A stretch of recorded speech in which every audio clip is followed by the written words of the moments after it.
Hi everybody, thanks for joining us today.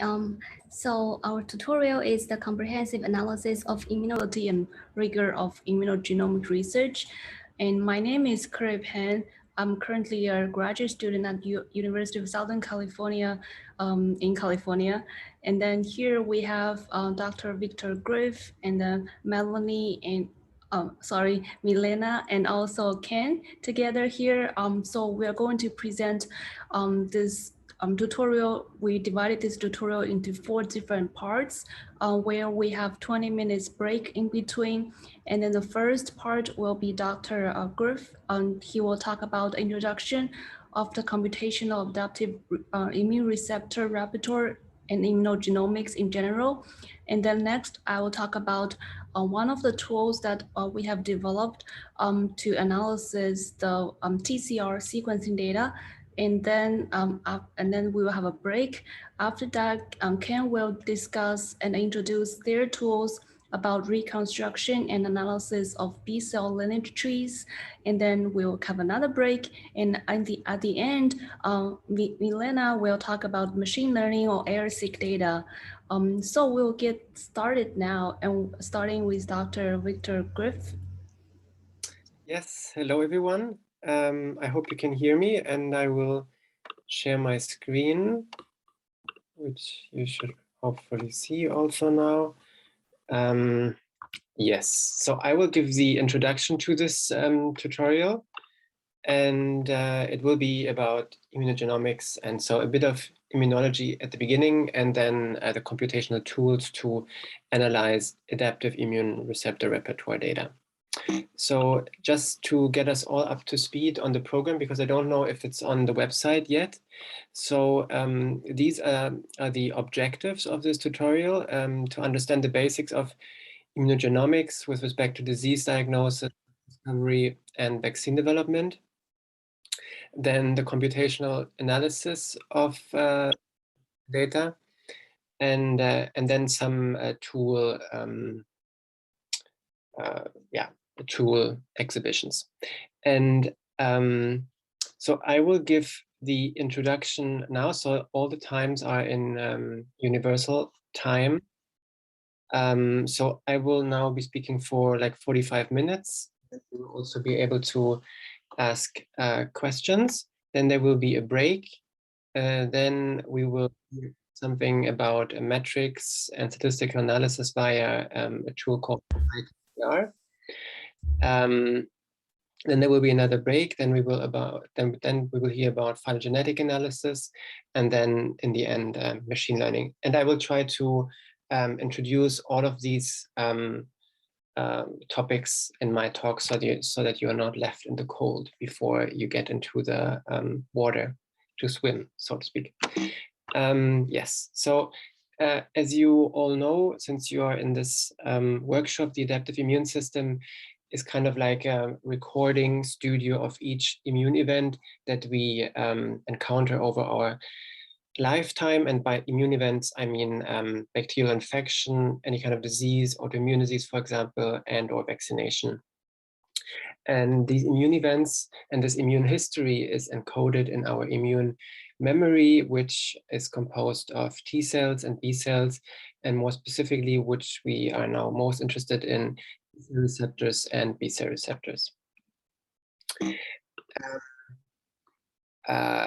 We can call the collection of the immune repertoire, so we can call the collection of antibodies and T-cell receptors the immune repertoire.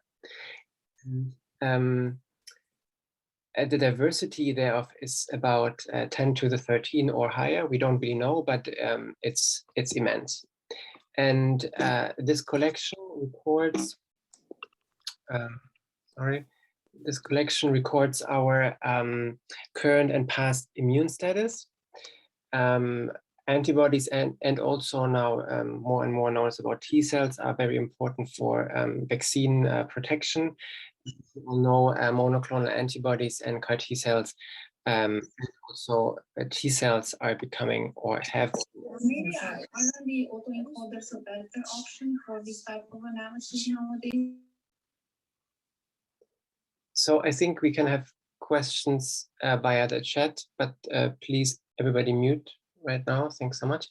And the application of the immune repertoire and the analysis thereof is with respect to diagnostics, and there we look mostly at the repertoire level, and on the sequence level we are looking at developing therapeutics via antibody-antigen binding prediction. And there, over the past year, so this field is quite young. So the first paper on immune receptor sequencing has been published 2008, 2009. So it's not that old yet, but there have been some key advances already in the genomics field. So this field can kind of be decomposed in several subfields: genomics, proteomics, computational immunology, and biotechnology. And in all of these subfields, there have been key advances over the years. And this is from a review we wrote in 2019. And so in this tutorial, we will be mostly talking about the challenges and how to address them. And this is the machine learning analysis thereof, scalable analysis of ultra-large data sets, antigen-specific sequencing, linking immune receptor specificity to transcriptome, and so on and so forth. So this was just a general introduction to adaptive immunity. And now I'm going to talk about adaptive immune receptor sequencing in very general. Then I will briefly mention single-cell sequencing, and then we are going to the computational analysis of immune repertoires.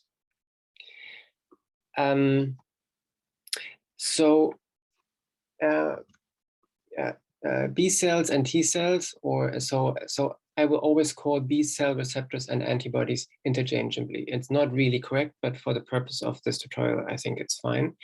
They are composed of V, D, and J genes, which we combine. So we always have one V, one D, and one J, which makes a T cell receptor and or a B cell receptor. And this creates this immense diversity that we then want to understand via computational analysis. And there is further diversification on the antibody side via somatic hypermutation, which operates at a rate of 10⁻³ per base per generation. And by this is, for example, orders of magnitudes higher than, for example, the mutation rate of the influenza virus and our somatic mutation rate of any genome that is not located in B cells, which is 10⁻⁹. And yes, and these mutations then create clonal trees, which we are going to talk about as well. So this immunogenomic architecture of the antibody and also T cell receptor. So here I'm showing the antibody, but the T cell receptor is very much the same constructed, is composed of framework regions and complementarity determining regions. And the complementarity determining region 3, or CDR3, on the heavy chain for the antibody and on the beta chain for the T cell receptor are the most important for antigen binding. So they are the most often in contact with the antigen. And for antibodies, these CDRs are also mutational hotspots. And the framework regions are more important to confer structural stability. Yes, and whenever we talk about binding, you will see words like paratope or epitope, and the paratope is the binding region on the antibody or T cell receptor that is binding the antigen, and the epitope is the part of the antigen that is bound by the T cell receptor or antibody. And one of the main, I think, questions in the field is still, how do these motifs look like on the antibody and on the epitope side that confer epitope specificity? When you will also see a lot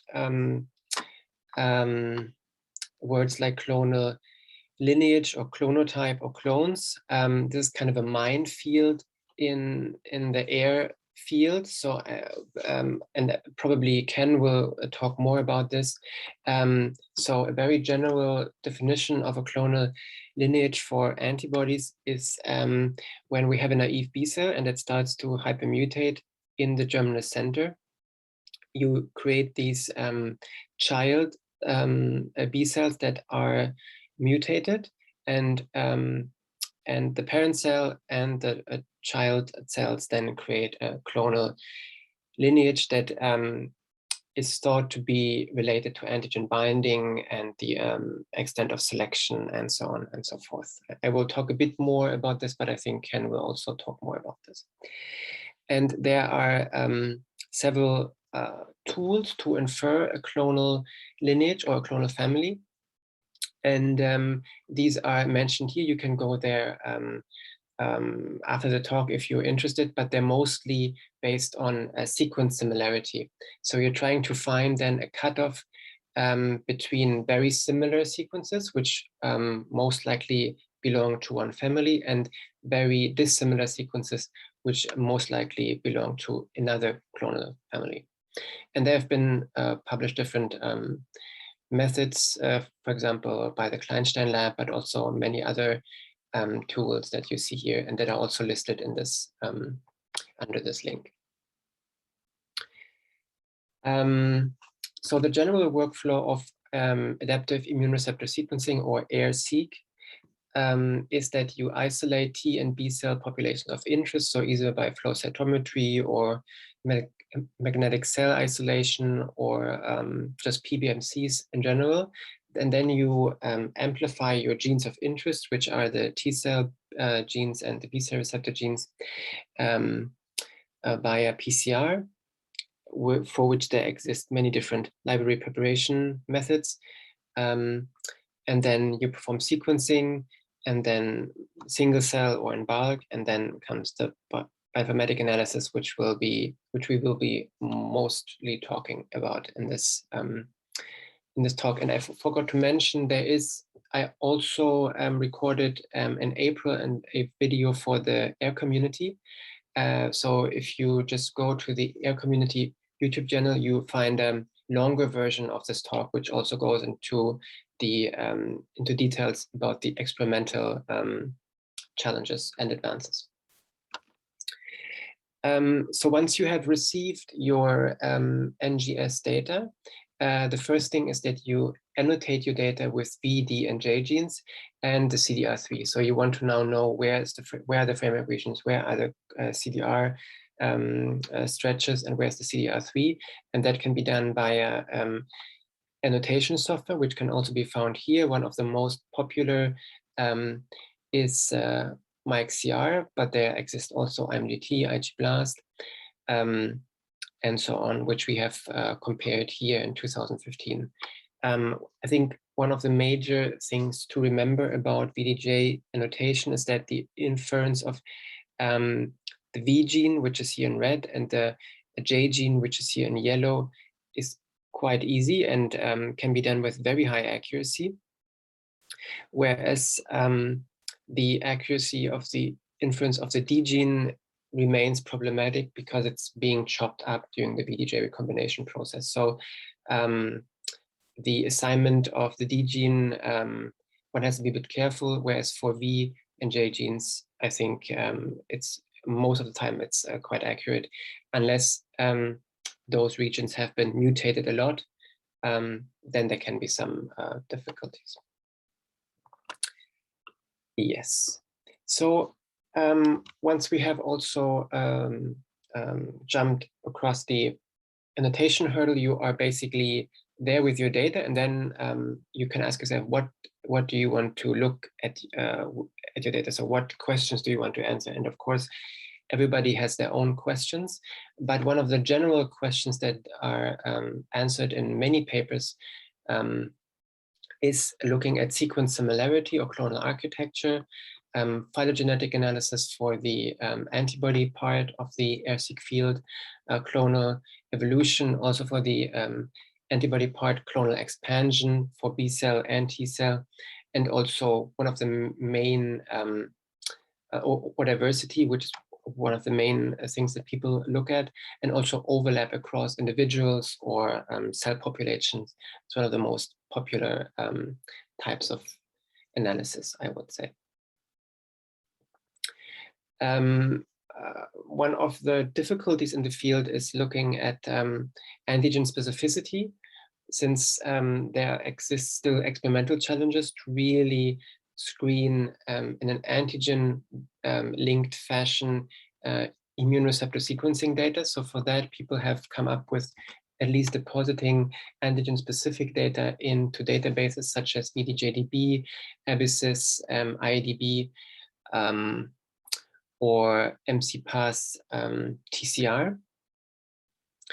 And then there exist also, so in these databases, you can use to kind of de-orphanize your unannotated data to kind of see, okay, which of your receptors are already in these databases, and then to get a clue about what is their antigen binding function. And then there is general repertoire databases, and here I just put a few, and they are very nice in if you want to kind of augment your own data set with more healthy samples or with more samples from different disease states and things like that. Of course, this begs the problem of batch effects and so on, but this is a different problem. But I think these resources are great in order to kind of also use public data and just get started in the field. So you don't have to generate your own data. There's a lot of data already available. And if you ever want to ask any questions regarding experimental or computational aspects of ARSeq, there is this forum called BTCR, where you can just ask questions or also post, positions or any events that you have. I think it's people go there in the field, so I think it's quite popular. Then the AR community has a Slack channel for which you can sign up. Then we have also the YouTube channel where we have a lot of talks where you can learn about many more things than we will be talking about today. And then there's also the AR community Twitter account. And just to briefly tell you what the AR community is, it's subdivision of the Antibody Society, and we want to advance and promote the generation, standardization, and sharing of ARSeq data. And we have every few years we have a meeting, which is seen here. It's in the US this time, and then the next time it will be in Europe, and we'll be switching back and forth all the time between the US and Europe. And the membership is free for students and postdocs, and we have working groups where you can join and then contribute to our missions, basically. And we are not just there and talking, so we have also been quite busy by establishing and publishing standards that are now widely used, not only in academia, but also in industry with respect to the data analysis and the deposition and the format of data, so that every data set looks the same and that it can be immediately used and shared by any other group that wants to perform additional analyses, for example. Yes, so this was, so as a summary of this first section, yes, so ARSeq enables the measurement of the central principles of adaptive immunity and opens the door to new applications such as monoclonal antibody discovery and immunodiagnostics. And there already exists a lot of data that you can use to get started in the field. And yeah, and the data, I think, and so those databases are really now growing exponentially. Yes. Okay. So then briefly on single cell data, because it's getting more and more popular. So what are the main benefits of single cell sequencing data before I go to the challenges, which of course always exist? The great thing is that with single cell data, you can get measurement of both the TCR or the BCR and gene expression at the same time. And most importantly, what we don't get from bulk-seq data is that we preserve the pairing of the heavy chain and the light chain, or the alpha chain and the beta chain. There's potentially a reduction of error because of the barcoding, at least via the 10x genomics route. And this goes hand in hand also with it may be more correct clonal frequency ranking, which is also still a problem with respect to PCR bias and so on. But most importantly, single-cell sequencing is now also more and more used to link immune receptors to antigen binding, so to actually then, so that we get a clue about the function of the immune receptor. And there 10x has been leading, so they will have next year these very high throughput platforms for a massive scale T-cell antigen-specific T-cell receptor sequencing and antigen-specific antibody sequencing.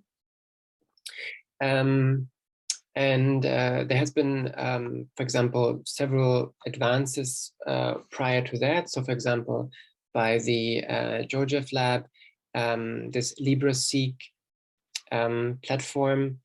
And then there have been other approaches also that have been trying to link or to enable high throughput VHDL or TCR beta, alpha beta sequencing, and then screening antigen binding. So there will be more and more data available in the future, which is great. And then open software for analyzing single cell data. There is a lot also. Of course, there is the 10x Genomics, their own software, but then there's also open software from the Kleinstein lab. The incantation package can handle paired chain data. And then there are many other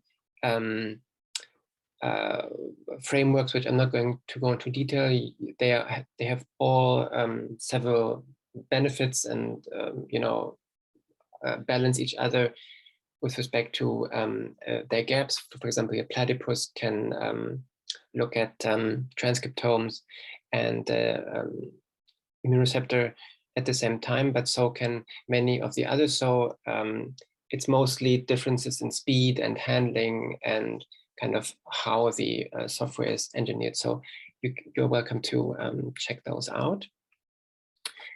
And of course, there are caveats in single cell sequencing, which is that the throughput is lower compared to bulk sequencing. Benchmarking of the technology is still in its infancy, and data analysis pipelines that have mostly been developed for bulk sequencing cannot be readily transferred to single cell sequencing because of the paired chain information, which is still a bit unclear, how to handle that. So, and with B, I mean the field. So I guess if we summarize, bulk and single cell sequencing allows asking different questions. Bulk sequencing remains the state of the art if you want to really have deep coverage of diversity, whereas single cell AirSeq is superior if you want really exact pairing information and then link to phylogenetics and antibody binding and engineering and T-cell receptor binding and engineering. Yes, but there remains validation work to do both for bulk and single cell sequencing. Okay, and now we come to the actual purpose of this introduction, which are the computational strategies for immune repertoire analysis. And we're going to talk about diversity, which is going to be covered later as well in one of the tutorials, network analysis, which is, and also phylogenetic analysis, which I forgot to list here, and then also machine learning analysis. Yes. So they, as I said, with the data, we can look at diversity, architecture, convergence, and evolution. And there exist many different reviews where you can go into detail about the computational strategies, which I've listed here. And then in our review from 2018, for any of those tasks, we have also outlined some tools, but of course now there are many more. So I just invite you to read up on any new developments in those reviews. And this is just a selection, so there are many reviews on this topic. So if we talk about diversity, which is I think one of the main analysis points in any AirSeq data analysis, the question is always how evenly distributed are immune receptors, and that is linked to diversity. And how can we compare diversity across repertoires? How can we interpret diversity? So if we just look at two immune repertoires, it doesn't matter if it's T-cell receptor or antibody, they can have different frequencies. So each sequence, so here we should just so CD3 for the purpose of this talk. And then you get these clonal frequency distributions, right? But the problem is that you cannot really compare them, because you would be comparing apples to oranges here. So what we need is to map our problem of comparing the diversities of those repertoires to a common coordinate system. So we have to map to a common coordinate system, for which we can, for example, use diversity indices, which can be linked to the number of unique receptors, Shannon entropy, Simpson's index, and Berger-Parker index, and all of these diversity indices map to the Reni entropy, where you can just change the alpha and then get all these different diversity indices. And so, of course, one of the problems is, okay, how can we interpret biologically the Reni entropy? And but before we go to there, we see, if we just look at diversity indices of two repertoires, we see that they not only change with respect to the alpha, so this alpha here, but also that qualitatively there is a difference, right? So here we would say in this alpha range, the red repertoire is more diverse, and here it would be less diverse than the blue repertoire. So that's why it's always better to look at profiles or multiple diversity indices instead just of one. But how do we interpret those indices? So it's easier to convert them to take the exponential of these indices, and then which we call Hill diversity or true diversity. And this gives us an effective number of species. So what does that mean? So for example, if we have a repertoire of 5 sequences with this frequency distribution, so 75% of the first clone, 15% the next clone, and so on, this would have a effective diversity of 2.28, of which the interpretation is that this repertoire is equivalent to a repertoire where we would just have 2 clones that have equal frequency, and 2 because we have a 2 here. So, and you see that these 2 clones is less than those 5, and that's because of the polarization of this distribution. If this was evenly distributed, or equal distribution, so each of them would be 20%, then we would have a diversity of 5, a true diversity of 5. And if we would have 99 and then very few percent here, then it would tend to 1. So only 1 clone dominates in the repertoire, and that is kind of equivalent to just having a repertoire of 1 sequence. So that's how you can interpret those diversity indices. And then there are, if you then want to look at the overlap across repertoires, there are many different approaches. I'm just showing a few here. They can be either sequence-based, so where you just look at the overlap on the sequence level, or you include sequence and frequency, for example, in the Morris-Hoehn index. So I put a lot of references here if you want to read up, and I think all the slides will be online or are already online, so you don't have to write anything down or take screenshots. This will all be available afterwards. One of the main things of air-seq data is also how can we understand VDJ recombination and the diversity that it creates. And the Morat and Walczak lab have come up with a Bayesian network analysis tool, which is called Igor. And there are some further developments on this. But I will just talk about Igor here, which you can download and use, and which is used to infer kind of the rules of VDJ recombination from the data. And what this allows us to do is to then assign afterwards to each immune receptor sequence the probability of its generation. So we can then say, once we see a sequence in our data set, whether the likelihood of its generation was high or low. And we can then use this to distinguish between public clones, which occur across individuals just because they are likely to be generated, so they would have a high generation probability, and those which are maybe less likely to be generated, but still shared across individuals, and thus could potentially be occurring due to antigen-driven selection, so be antigen-specific. And they have also used this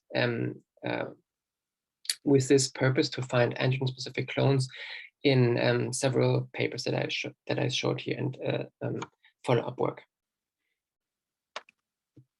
So then, using antigen-specific data, people have also used clustering and k-mer approaches in these seminal papers in 2019 by the Mark Davis group and the Paul Thomas lab, called Glyph and TCR-dist, so TCR-dist and Glyph. And these tools can be used to kind of cluster your antigen-specific TCR data and to find clusters that are epitope specific, and then to infer the epitope specificity of sequences where you don't know antigen binding. One of the problems in this field and also the antibody field is that sequences that are very similar in sequence can bind very different epitopes. And this is still an open question of how to really predict those, predict the specificity of those sequences. So yes, so as a summary, diversity can be quantified using methods from mathematical ecology. So we have not invented those Shannon entropy things. Of course, this has been done before for counting tigers and lions and so on. It's always good to look at diversity profiles instead of single indices. Diversity holds can hold immune information. We can use VDJ recombination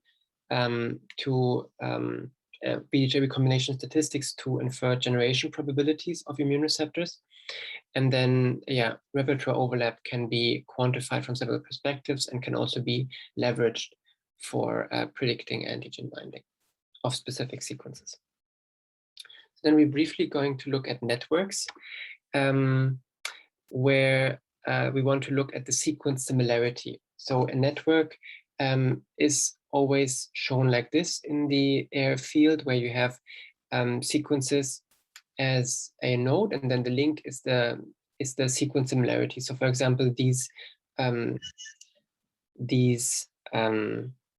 sequences get linked if they have, for example, one change, only one change in their sequence, for example. So here they are quite similar, and then they are quite similar here, and only one change away here. But here there are more changes, so they do not get linked.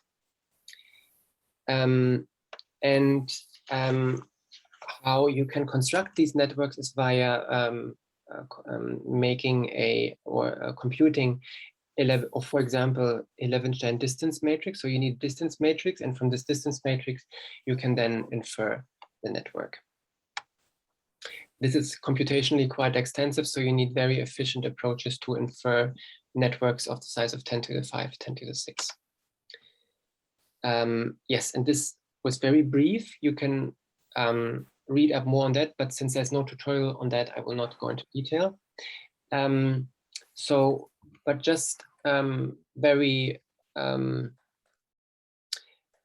generally, so I think many people just use this network analysis to look at the networks from a visual point of view, but it's important also to assign quantitative and network metrics to your data analysis in order to then compare networks across individuals.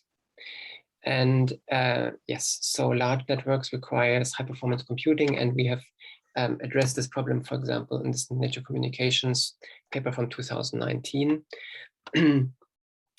And what we have also shown in this paper is that public clones, for example, so clones that are, or sequences that are shared across individuals, are differently connected in the network than non-public clones. And that might also be a function of their underlying generation probability.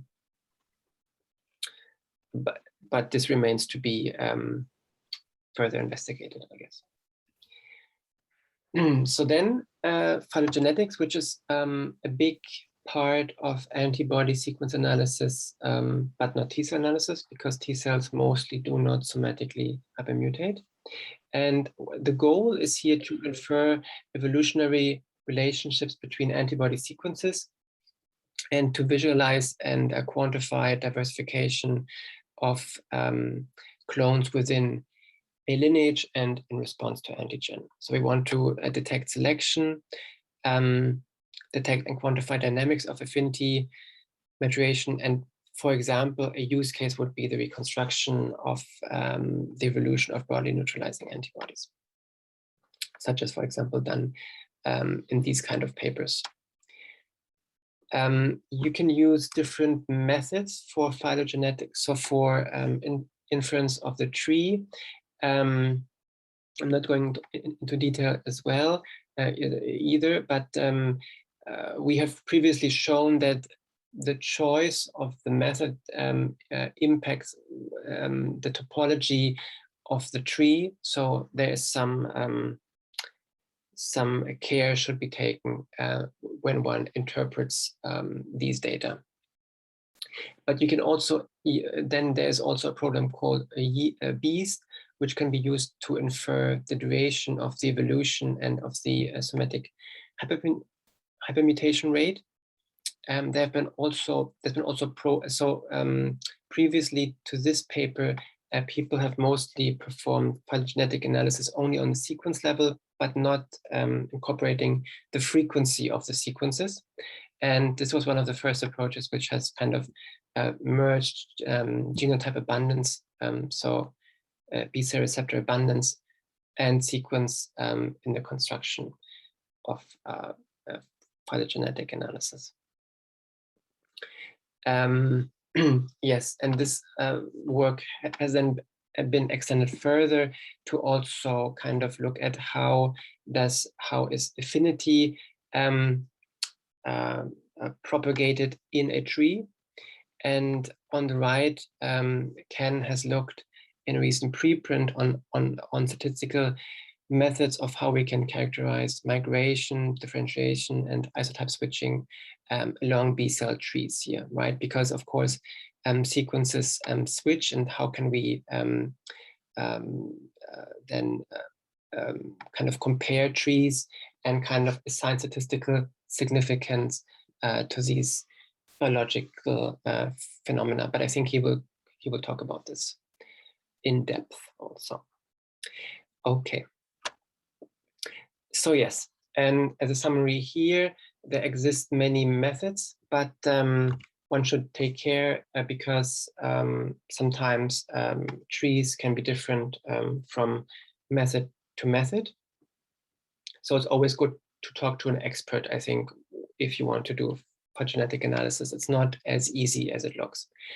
And there's been progress in coupling antibody abundance to antibody sequence information. And yes, I think Ken will expand on this more. Then we come to the last part of my talk, which is machine learning analysis. And just to briefly introduce it, there is supervised machine learning, where you have a label for a given sequence. So for example, is antigen binding, is not antigen binding. And then there is unsupervised, where we do not have labels for our analysis, which is mostly used for clustering or dimension reduction. And one of the main goals of machine learning is, of course, to predict something or group some sequences together or infer underlying rules of a given class. right? And one of the main things that we want to use machine learning for is, for example, predicting immune status from the immune receptor repertoire, or predicting antigen binding from the immune receptor sequence. We have also recently written a review about machine learning analysis of immune receptor data. So I will show two of the key figures of this review, and the citation is here. As I said, the main tasks that we want to tackle in the airfield is sequence-based prediction of, for example, binding or not binding, but could be also public clone, not public clone. Prediction of immune status based on a set of sequences, and then also lately the generation of new sequences that retain, for example, antigen binding but are novel and could be used for antibody or T-cell receptor discovery. And these, in any machine learning analysis, you can encode your data using, for example, K-mer-based approaches or physical-chemical properties. And so many groups do it differently, and there's no consensus yet. And I think there will be, there's work to be done in order to analyze the optimality of those embeddings and encodings. So the main challenges in machine learning of air-seq data is that there is low clonal overlap, as I just mentioned, across individuals, which means there are not so many potentially obvious shared signatures. We do not only want in the future to perform, the classification of one disease versus healthy, but we want to predict many different potential disease states for a given individual. We have seen that antigen-specific sequences that could be linked potentially to immune status tend to be lowly abundant in the repertoire.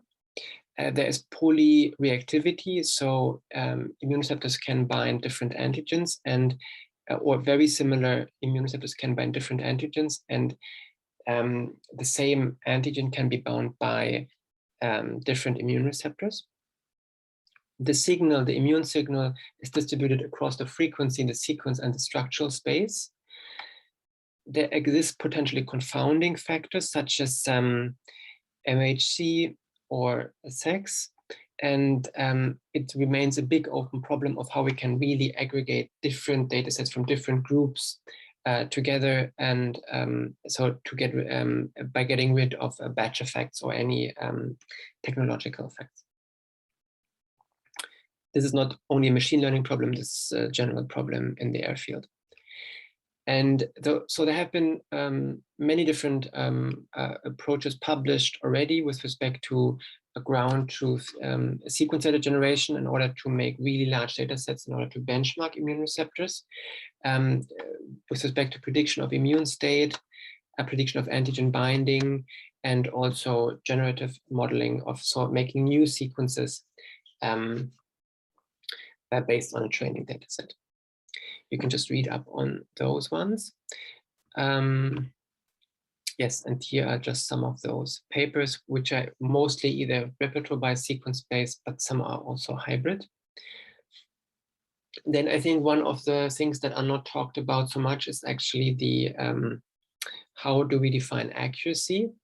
And there exists, of course, many different accuracy measures, but one thing that I want to point your attention to is when you perform your analysis, that if your data, if your classes are unbalanced, then it's important to look at both the macro and the micro accuracies, which bias towards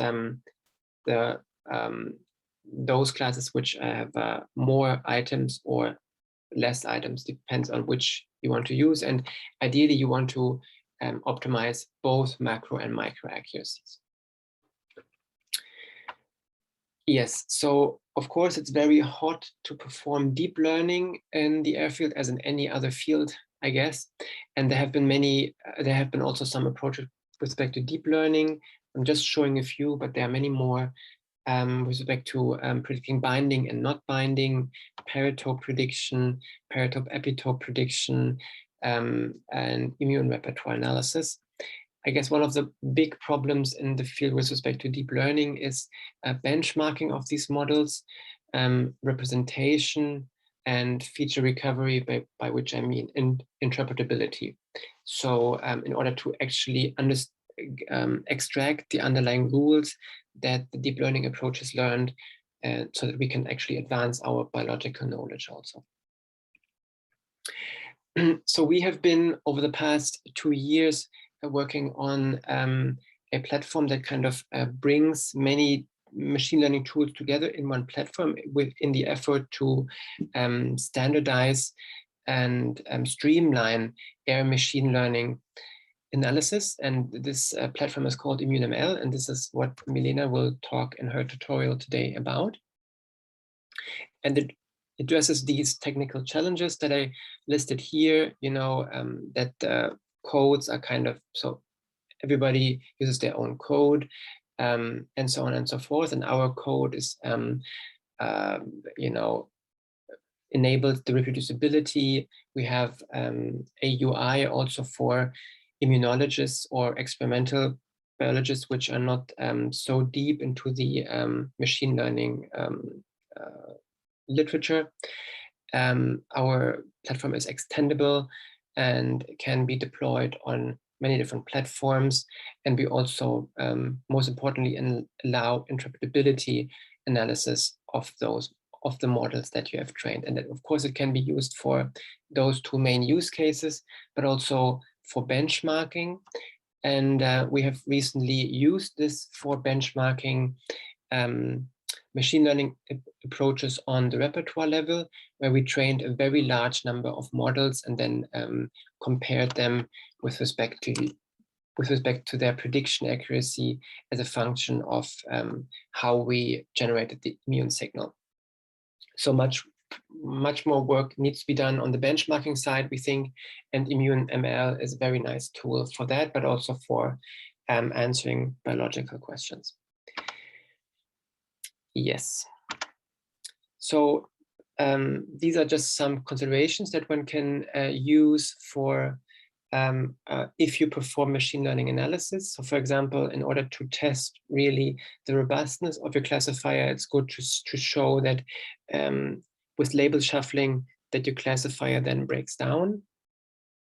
And this is also the same thing to, for example, to randomize your sequences just to see what's the contribution of amino acid composition versus the actual sequence to your classification accuracy, to kind of be careful about different sequence length, and to test the effect of undersampling, and also be careful about potential confounding factors.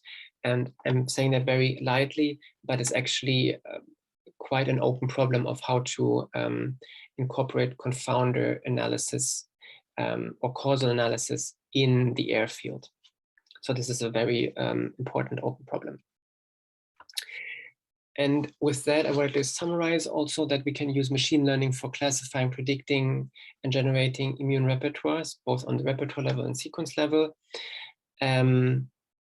Yes, and we can use machine learning to kind of capture the immune information.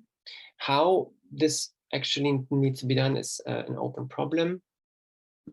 Deep learning enables the capture of higher dimensional repertoire features, but its interpretation remains a challenge.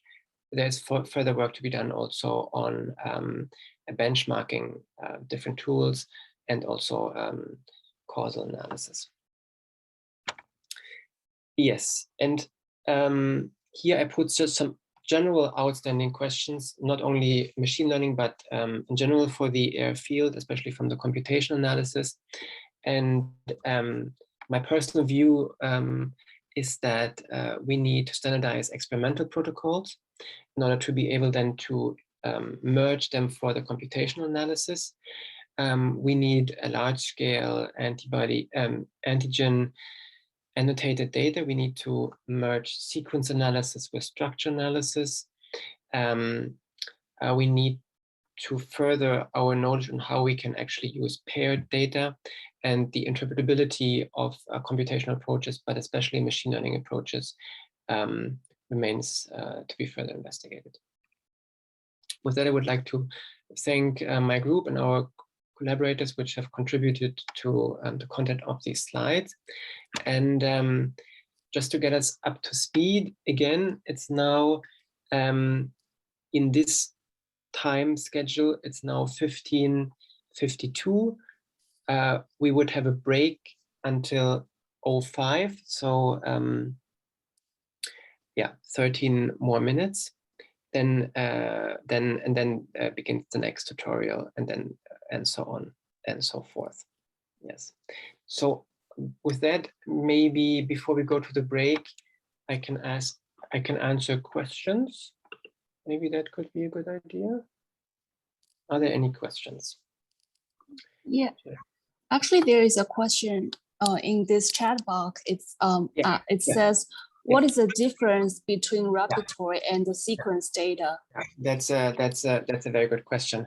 So repertoire data, I mean the collection of so let's start by sequence data. So sequence data is just and that is mostly important for the machine learning case, is when each sequence gets a label, so binding or not binding to the antigen. Whereas repertoire data, I mean when the collection of sequences, so for example, all the sequences of one individual are attributed one label. So for example, HIV positive or healthy. That's what I mean by repertoire. So repertoire is just a collection of sequences, but it's only important really to know or to make the distinction for machine learning, because then either the set of sequences, the repertoire, gets a label, or a sequence gets a label. Yeah. And then, yes, so that was the only question, I guess. But I will be here over the time of this tutorial. So if you have any questions or afterwards, just send me an email or ask a question in the chat box. Yeah, thank you for the great presentation. I guess we will take a break for now, and then we'll resume at 16:05 this UTC time zone. Okay, started.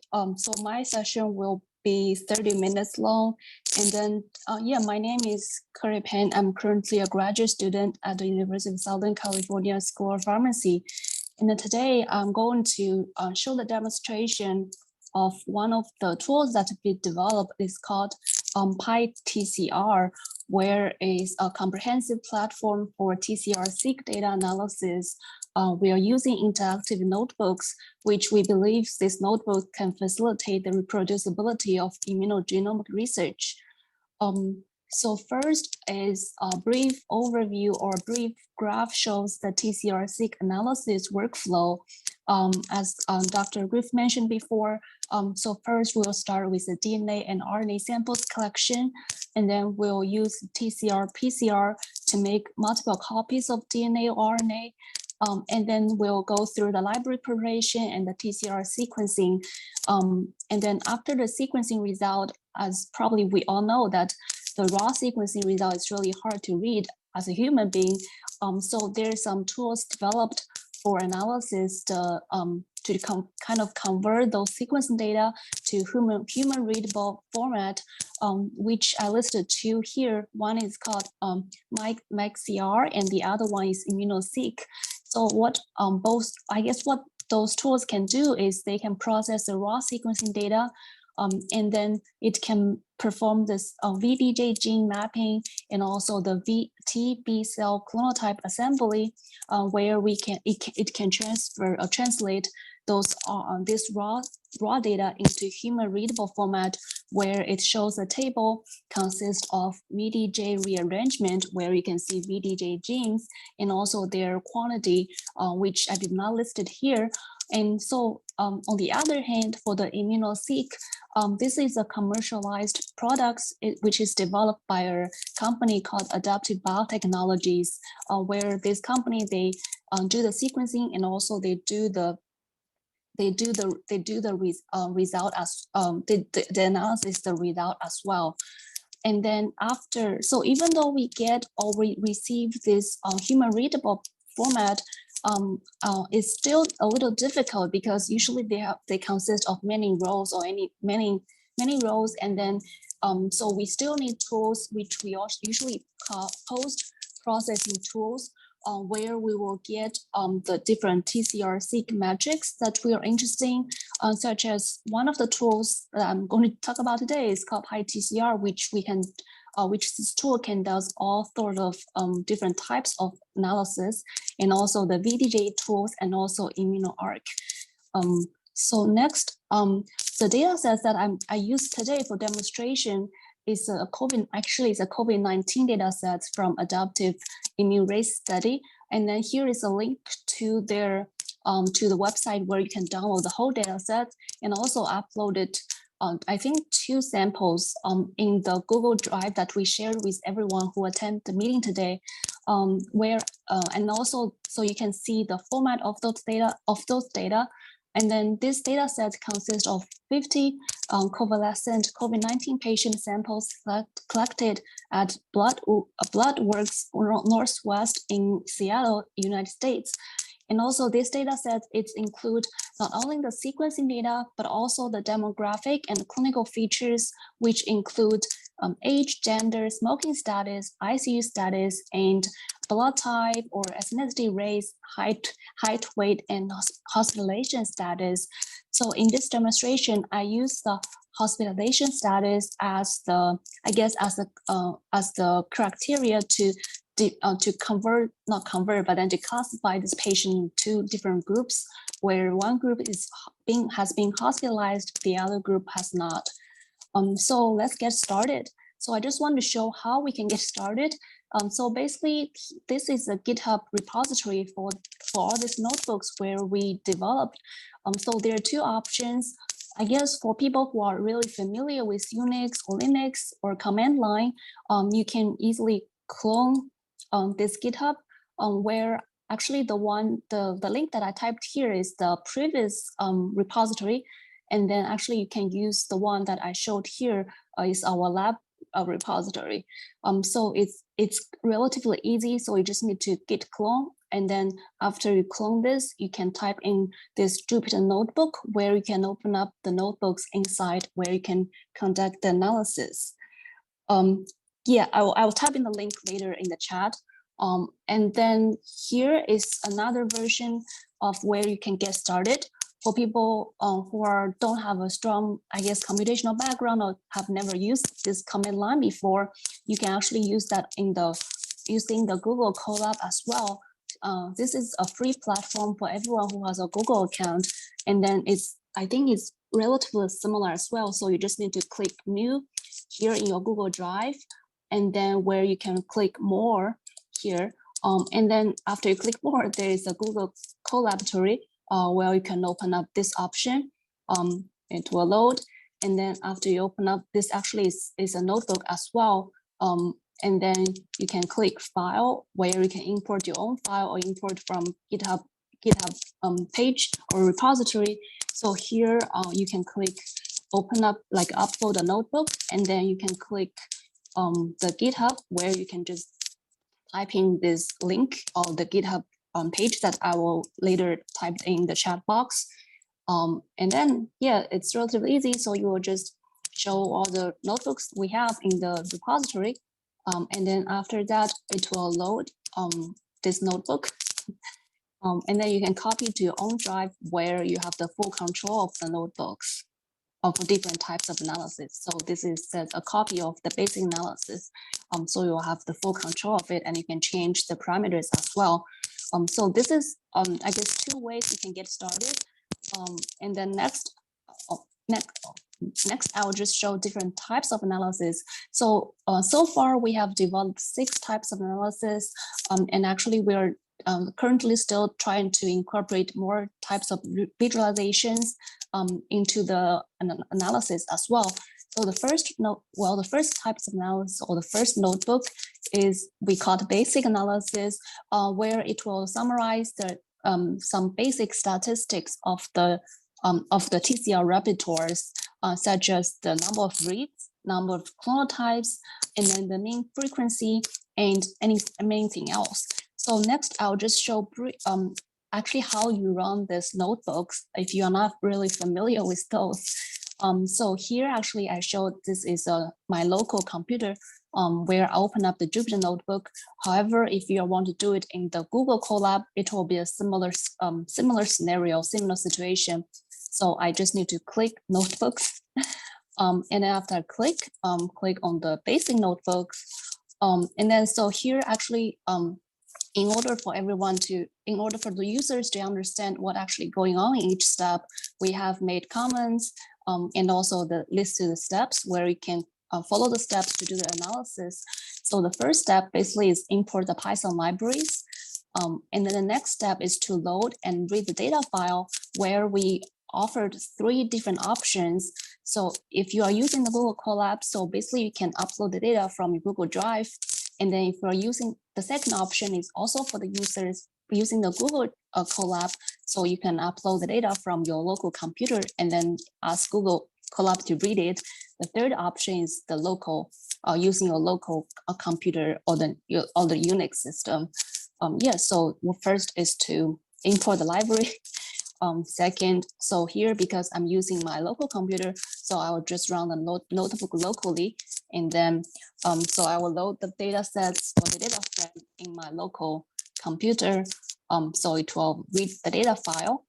And then next is that we have, so what the data file consists of is the sample name, and then the clonal type frequency. The template actually means the number of reads for each of the clonal types, and then the amino acid sequence of each clonal type, and also the rearrangement. This is the nucleotide sequence, and also actually the VDMJ, corresponding VDMJ genes. So in order for us to do the analysis, I guess, in your standardized way, so we kind of ask the users to change the corresponding names of the column to the standardized format, where you can see here. So actually there's a nice option where you can probably incorporate this sample feature. So here we use the hospitalization as the clinical feature. So this step is to convert the names of the columns, and then later on start with the real analysis. First, you will count the number of reads, and then count the number of clonal types, mean frequency, geometric clonal type frequency, and mean length of CDR3 nucleotide sequence, and converge, and also spectral type. So those are the basic, I think those are the analysis usually people who do the TCR-seq analysis, they will frequently do. So as you can see here, actually the 87 is the nucleotide length. So because this data set we used is from the adaptive, and then the sequencing techniques they used is called multiplex sequence. So actually they set this nucleotide length to be 87. So that's all 80. That's why it is all 87 here. And then the so after you get all the metrics or the, I guess, the numbers of the metrics, then we also incorporate the visualizations or where you can plot the plot. And also later on, we have incorporated statistical analysis as well in the notebook. So I guess this one is just shows how you can plot, I guess, the spectral type as a bar plot for individual samples. So here is because the reason I mentioned before is the length is all 87, so you just see one bar. And then next, we summarize we have a summarized table for all the metrics that you have ever calculated or run in the basic analysis, where you can see here you have all the metrics numbers for each of the samples. And then, okay, I'm scrolling down. And then we also incorporate the statistical analysis where, so you have to test if the metric is normally distributed or not. So we have incorporate the Python package where it can kind of show you if this is a normal distributed statistic or not. And then after that, you can calculate basically the mean or median of the metrics that you are interested in. Yeah, so here you can calculate the mean value or the median value of that maybe. So here I show the clonal type count. And then after this, you can also run the statistical analysis to run to compare those two to see if this is statistically different or not between the group of your interest. So here I show the hospitalization status. So as you can see here, so that it shows the after the t-test, the p-value is not less than 0.05. So it is not statistically significant. And then after that, we also have this visualization where you can plot, I guess, the clonal type count as a bar plot, and also you can plot this as a violin plot, where those are actually customizable as well, because there are a lot of different plot types where you can use in this analysis. Oh, sorry, I think somebody says that I'm using the wrong microphone. Let me see. See if this will be better. Oh my God.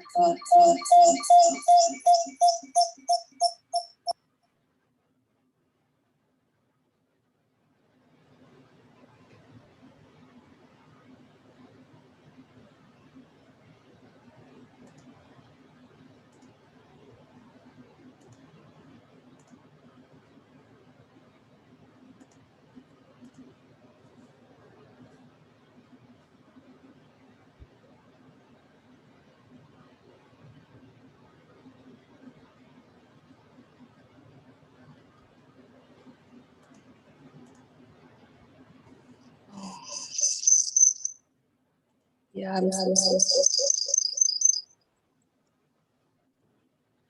oh, hi. I'm sorry, is this better or no?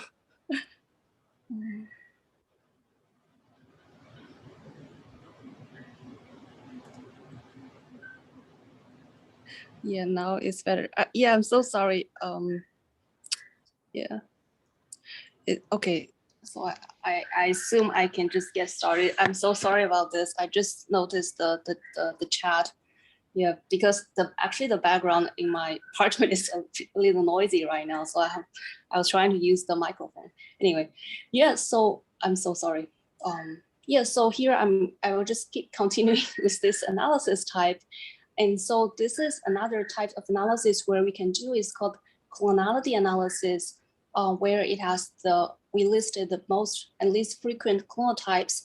And also we used one of the index where people can check the evenness of the distribution of the clonal types, and also the number of distinct clonal types that counts for greater than or equal to percentage of the total number of sequencing reads. So here I will show that as the 10%, and then also the relative abundance, where you can actually classify different clonal types into different, based on their frequency, such as hyper-expanded, large, medium, small, or rare. Yeah, so actually this is another notebooks where I can show. So the beginning is all the same, where you have different steps of import Python libraries, load the data frame, and then convert the data frame into the standardized format where we need. And then here is starting with the analysis, where you can see the most frequent clonal types in each sample. And also you can see the least frequent clonal types in each sample. And then you can see this index that we introduced to calculate for the evenness of the clonal type distribution. So because this is a kind of like a diversity index or evenness index, so we will use the, we can test for the statistical analysis as well. So first, it's the same, I guess, same idea where you need to test if it is normally distributed. And then after that, if it is not, then usually you should report the median value. And also the statistical analysis, you can use the quark rank sum test, where you will see, well, it will automatically test it for you if to see the p-value of the this index between two different groups. And the next is the clonal proportion, where you can see the, I guess, the distinct all the unique, how many unique clonal types that will account for, I guess here we show the 10% of the clonal types, all of the clonal types. So it will give you the numbers of the clonal types in each samples. So you can see here, and then also we can calculate for the statistical analysis, which has the same idea as before as well. Sorry, it's a little bit fast. And then next you can plot, we can plot, it's here. So here I show the bar plot here, and also you can plot as the violin plot to show the number of clonal types. And then for the relative abundance, where we distinguish the clonal types into different groups, and it has the, for example, based on their frequencies, we have to distinguish them between hyper-expanded, large, medium, small, or rare. And then after the calculation, it will show actually how much, I guess, what's the percentage of the different types of clonal types are consist of in each sample. So we can show as a bar plot. So for better visualization, as you can see here, actually most of the clonal types are consist of the rare clones. And then here you can also show the top 100. You can only look at the top 100 clonal types, and also you can look at the rare, only look at the rare clonal types. Basically here, actually of the clonal types, there are many clonal types that are considered as like a rare, or the frequencies are pretty low. Next is the diversity analysis. So as Dr. Greiff mentioned before, it is, I guess, kind of important to know how diverse each repertoire is. So we have included, I guess, the most commonly used diversity index in the notebooks called diversity analysis, where well, the same step in the beginning to load the Python libraries, load the data frame, and then convert the data frame into the standardized format that we are interested in. And then, so for this diversity analysis, we incorporate each of the analysis. We calculate diversity metrics at each, I guess, at each time, such as here. And then later on, we will have a table. We summarize all the diversity metrics in this table, so you can probably see it better. So here is this calculation. Now, so we I guess present how we calculated for those metrics. Yeah, so those are the commonly used ones. And then I'm just showing each one of them relatively fast here. Yes, so this is a summarized table for the diversity metrics. So as you can see here, I guess it varies across the samples. And so because we are using the hospitalization status here, we would like to know if you can use the diversity metrics to tell if the patient has ever been hospitalized or not. So we would incorporate the statistical analysis as well. So as you can see here, you can first calculate the mean among those two groups and also the median value among those two groups. And then you can test if the certain diversity metric is normally distributed or not. So here we are testing the Shannon index. And as you can see here, so the p-value is smaller than 0.05. So we reject the null hypothesis. So it's not a normal distribution. So if it is not a normal distribution, then you can use the Wilcoxon rank sum test. And if it is a normal distribution, then you can use the t-test. So here it shows the p-value is 0.3, so it is, I guess, not statistically significant. And also you can plot the plot. I guess there are different types of plot where you can plot. So here I'm showing the bar plot to show the differences between two groups. And also you can use violin plot or any plot that you are interested in. So next is the gene usage analysis, where we have, I guess, so here we talk about the VDJ genes, and then where we have the weighted gene usage and unweighted gene usage. So this is, I'm showing this notebook another notebook again, where you can conduct the gene usage. So here I will use the B gene as a demonstration. So actually, to start with, we will see again the top highest clonal types where I see it here. It is, I use 10, so you can actually check in each sample which are the top 10, I guess, top 10 highest frequent clonal types. And also you can see it here is like a bottom, you can see the lowest ones as well, with their frequencies, usually it's really small. And then also you can check the top highest V genes, D genes, or J genes. So here I'm, oh, sorry, what is going on?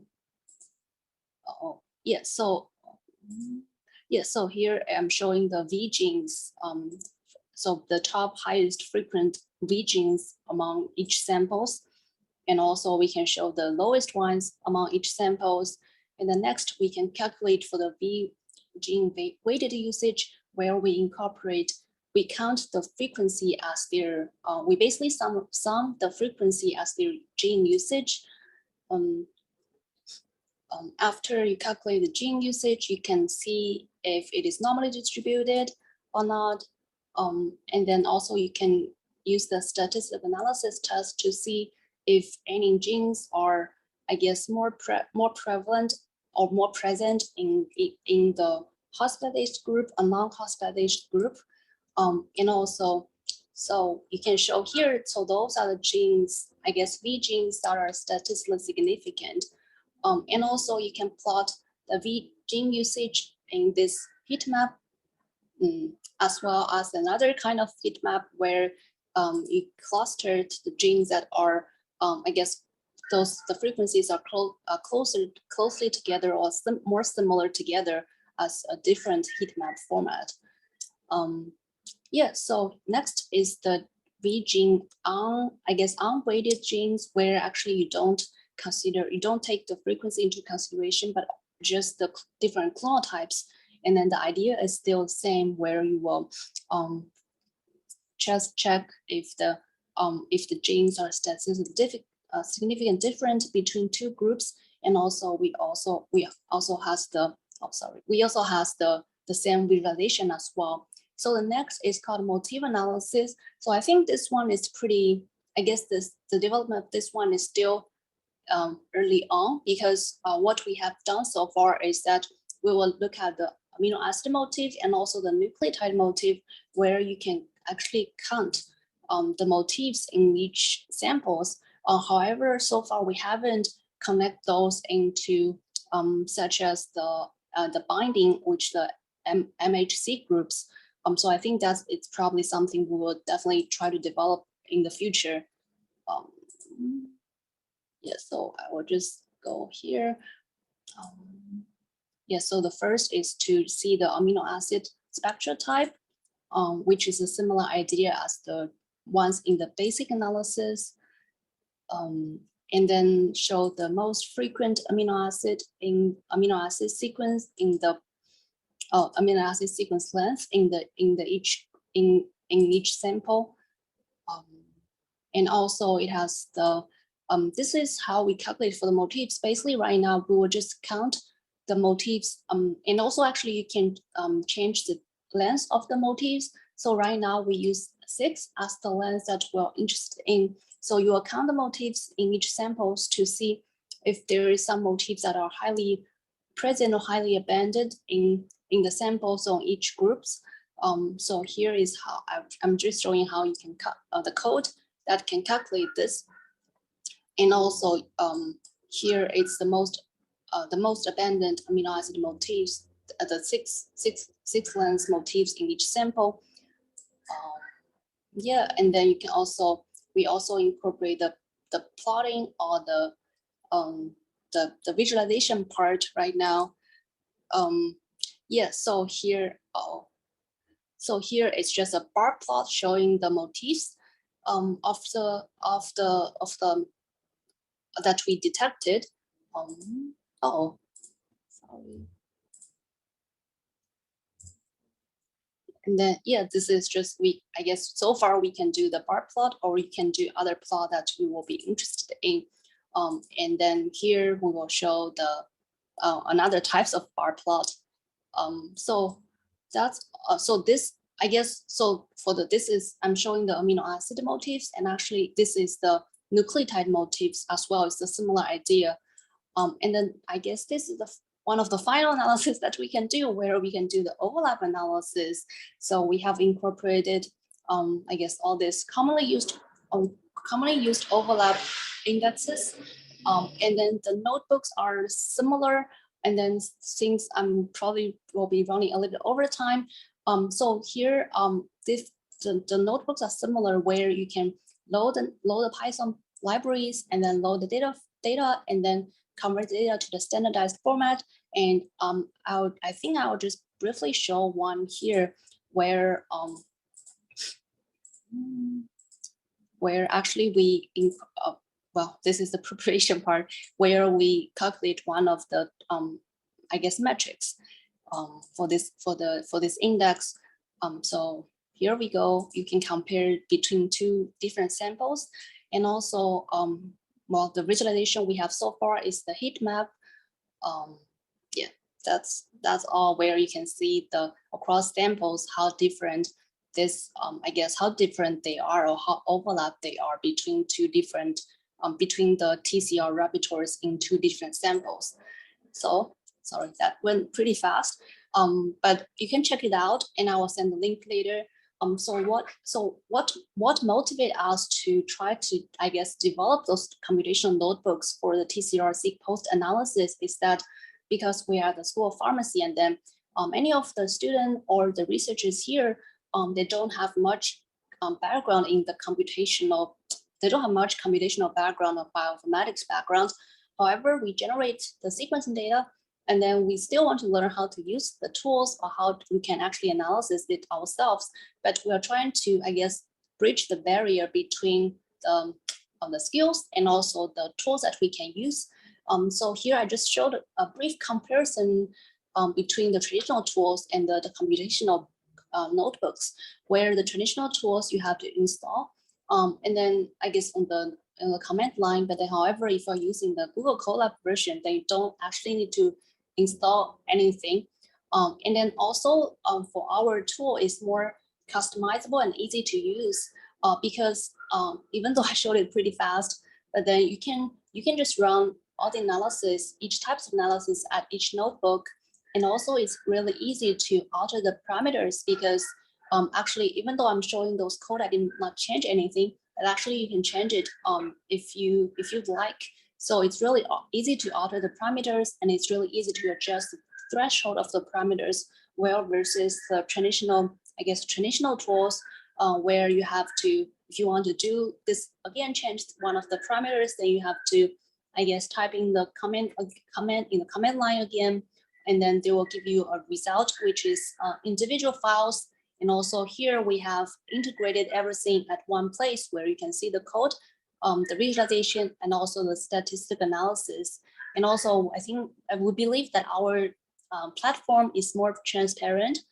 So where you can see, because I guess in the previous, not the previous, but then in most of the computational tools, it is like a black box where even though it has the code, but then it's kind of isolated from your own, I guess, your own analysis. And also we think that our thing is more reproducible, because it is, if you're using the Google Colab version, or if you're using your local command line, it is more reproducible because it will be recorded. And also if you push to the GitHub, then you have a better version control, and it has like, it basically is like a one-stop solution. So here is just a conclusion where we believe that this platform is more, I guess it's more comprehensive, and it is a one-stop shop for the biomedical researchers with limited bioinformatics background. And also actually our tool offers broader and more powerful functions in the TCR repertoire analysis. And actually we're currently still trying to optimize the tool and also develop this tool. So hopefully the preprint will come out soon, hopefully by maybe the end of the summer. And then here, I just want to acknowledge my advisor, Dr. Serghei Mangul and Dr. Huda Lashkar, will help me a lot to have this idea. And then when also the development of this, writing those notebooks. And also I would like to thank the people in the lab who have helped in this project as well. Yeah, so that is all for my presentation. Thank you. I guess I can check the questions if there is any. Let me see. Okay. I think there is a one question here says, can you also use the paired information from alpha and beta chain for the frequencies?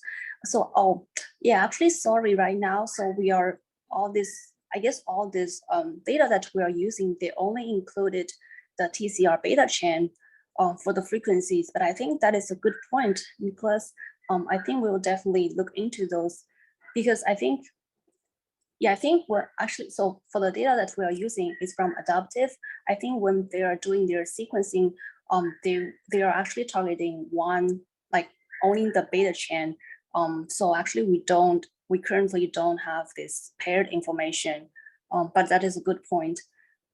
Yeah, please let me know if you guys have any other questions.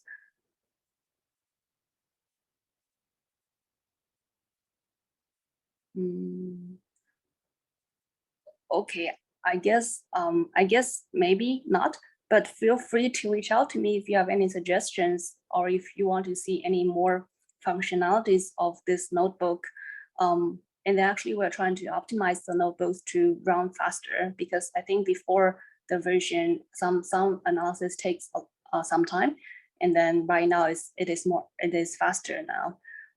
And also there's definitely another thing we'd like to do is to see how, I guess how much of how many data or how much data that the Google Colab can handle for their free version as well. So I think I ran this 50 samples before, and it worked for the 50 sample, but I'm not sure about the, I guess, capability of the free version of the Google Colab. And then I guess that concludes my my talk or my tutorial. Sorry, I still want to apologize for the noise because yeah, I'm sorry. But hopefully everyone get a sense of how the notebooks looks like and what kind of analysis we can do. And then next, I guess we will go into the break again. And then next session will be Ken. So so he will share the slides during the break, where if you guys want to follow up or follow along with his presentation, then feel free to do so, because he will share the slides where how you can download the tools or install the tools beforehand. Yeah, thank you, everybody. I will stop share now.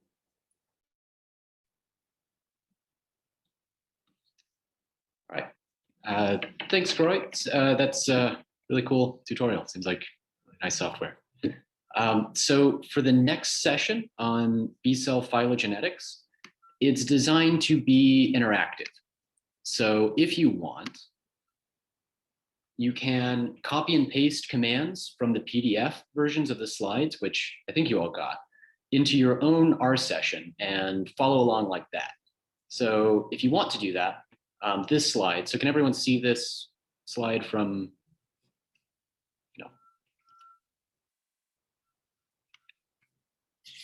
I sharing my screen? Yeah, okay. I have to actually share my screen first.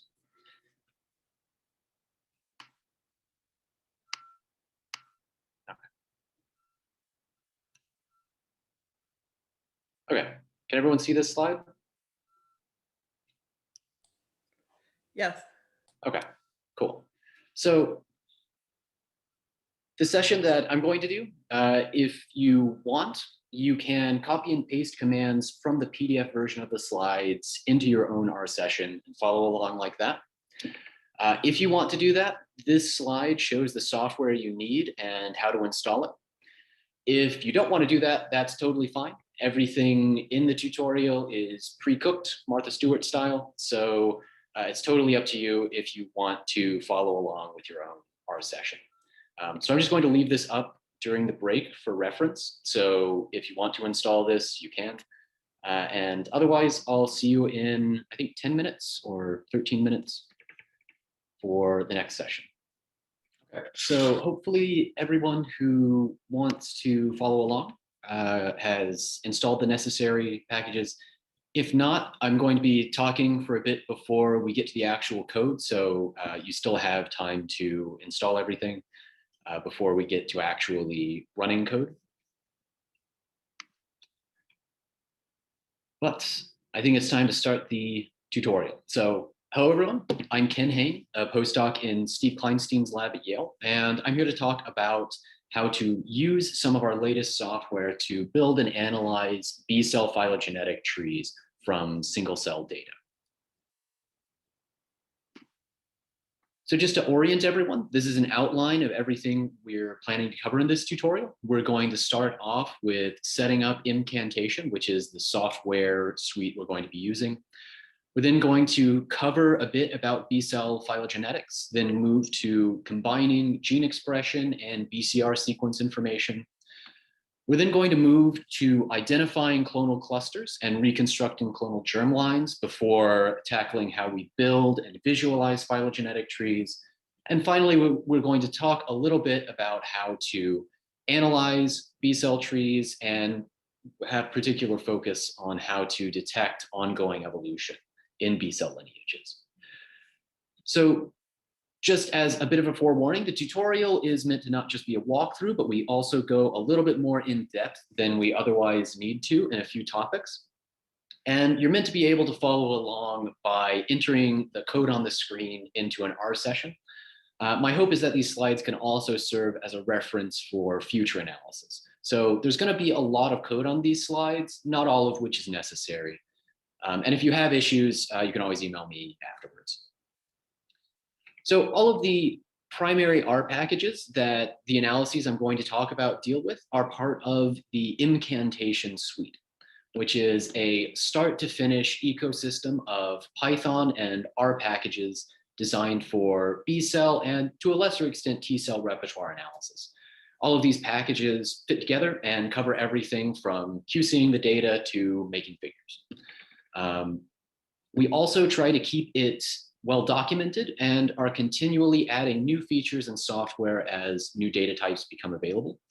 The documentation sites for the primary packages that we're going to be using are shown here. So if you have the PDFs of the slides, you can just click these and look into the things we're talking about in a little bit more depth. And there are two primary routes to obtaining Incantation software. So as the slide I showed at the very beginning showed, you can either download our Docker image, which you do by first installing Docker, pulling the image, and then loading the current directory into the Docker image. For this particular tutorial, you'll also need to install 2 additional packages within the container, and this shows you how to do that. Probably the easiest to navigate with on your own system is to use a native installation where you directly install these packages on your computer. And for that, you just open an R session. You need to have R 4.0 or greater, and then just install most of these packages like regular R packages. The package we're going to be using for phylogenetic analysis, Dowser, is not quite on CRAN yet. It's been accepted, but it's not quite downloadable. So for now, we have to install it using DevTools, but keep a lookout for it. Hopefully in a short amount of time, Dowser will also be on CRAN. So just as a bit of an overview of B-cell phylogenetics and B-cell affinity maturation, this is the biology of what we're going to be covering. So B cells express the B cell receptor, which is composed of a heavy chain and a light chain, and it binds to antigen. As part of the adaptive immune response, B cells enter into germinal centers where they experience somatic hypermutation. So their B cell receptors will mutate, and they will be selected for binding affinity to antigen. This causes a set of B cells that express receptors that relate to each other by descent from a common ancestor through mutations. And the goal of B cell phylogenetic inference is to look at our observed sequence data and make inferences about the processes that generate it, even though we can't directly observe those processes. And as a bit of an overview for how B-cell phylogenetics works, let's say we have this process of somatic hypermutation. It's this process of B cells dividing, mutating, and undergoing natural selection for binding affinity. If we sample individual cells within this process and sequence their B cell receptors, we'll see not a random scattering of mutations, but a hierarchy of mutations where there are some mutations that are shared among all sequences relative to the germline. There are some mutations that are only shared between some sequences, and a lot of mutations that are only found in a single sequence. And we can use this series of shared mutations to infer a phylogenetic tree for that lineage. So the way phylogenetic trees work is that the branch lengths represent the number of mutations per site, leading from each sequence to each internal node. The tips represent sequences that we observe, and the internal nodes represent sequences that we don't observe but are predicted to have occurred. The tree topology itself represents the series of common ancestors leading from the germline to each of the tips that we do observe. Now, one of the main reasons why B-cell lineage analysis is such a powerful tool for understanding B cells is that B-cell lineage trees provide a way to link different sources of B-cell diversity. So B cells, as part of the adaptive immune system, are constantly diversifying in different ways, and that diversity is critical to their function. So if we have data from biopsies from different tissues, and we build a B-cell lineage tree that has sequences from those tissues, the trees can tell us about the immunological connectivity between those tissues and possibly about how B cells move between them. If we have data from single-cell RNA-seq, where we can tell the cell type of B cells, and we have B-cell lineage trees with different cell types, then the pattern of cell types within the trees can tell us about cell type transitions that occurred as part of the B cell's evolution. And finally, if we have samples from different time points from the same individual, B-cell lineage trees can tell us about the temporal nature of B-cell evolution, particularly with respect to persistence or reactivation of the same lineages. So let's get started with actually doing the tutorial. So first of all, everything in this tutorial is going to happen in the directory of the example data. So be sure that's unpacked and you're in a session that is inside of that directory. Inside, there are two data objects. The first is a BCR TSV file, which we can read in using the read change-o db function of Alakazam. And the second is a Seurat object, which we can read just using the read RDS function. These data are all from 10x single-cell RNA-seq plus BCR sequencing. The way this technology works is that single cells are immersed in oil droplets where their mRNA is combined with molecular barcodes that allow you to match BCR and other mRNA sequences. These particular data are a subsample of data from a recent study our group performed with Ali Elabedi's lab at the University of Washington. It consists of blood and lymph node samples taken from a single patient at multiple time points following influenza vaccination. So to dive a little bit more into these data objects, we're not starting this tutorial straight from raw data. Both of these objects have had quite a bit of processing already. For the Seurat object, the cells have already been QC'd and annotated by cell type. We're not going to cover how to do that in this tutorial. If you're interested, the Seurat website has a lot of really good vignettes on how to do cell type annotations using single-cell RNA-seq data. If you want to look more closely at what's actually in the Seurat object, you can just do print gxdb, and it will tell you that there are about 19,000 features across around 4,000 cells.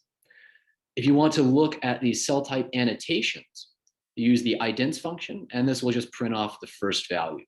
So you can see the cell ID is shown by this name, and the first annotation is a CD4 T cell. So this data set doesn't just contain B cells. It's quite similar to what you might see from a blood sample. And this shows the different types of cell annotations that are contained within the data set. The BCR table is in a format called Adaptive Immune Receptor Repertoire, or AIR format. The sequences have already been processed and aligned to the IMGT reference, which is a database of V, D, and J sequences that are known in humans. For info on how to do that, check out our website, incantation.org, and it will have tutorials on how to align B-cell receptor sequences to IMGT reference data using existing tools. If we want to look closely at this data object, we can just print off the first row, and we can see that this BCR DB is really just a giant data table. Each row consists of a sequence, and each column is a piece of information about that sequence. So we can see the sequence ID, the total sequence, it's a bit truncated, as well as the V call, D call, J call, and 62 other variables. So there are a lot of columns in this table.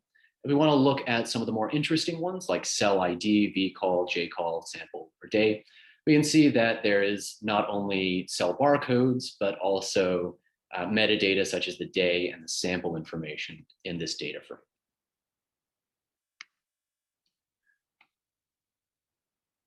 So since both of our data sets have been processed, the first task is to consolidate the data from both of them into a common object.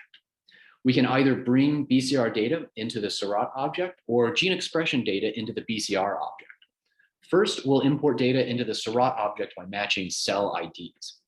And because of how this data was processed, the cell IDs in the BCR object and the Seurat object don't match up exactly. We have to do a little bit of processing to get them to work.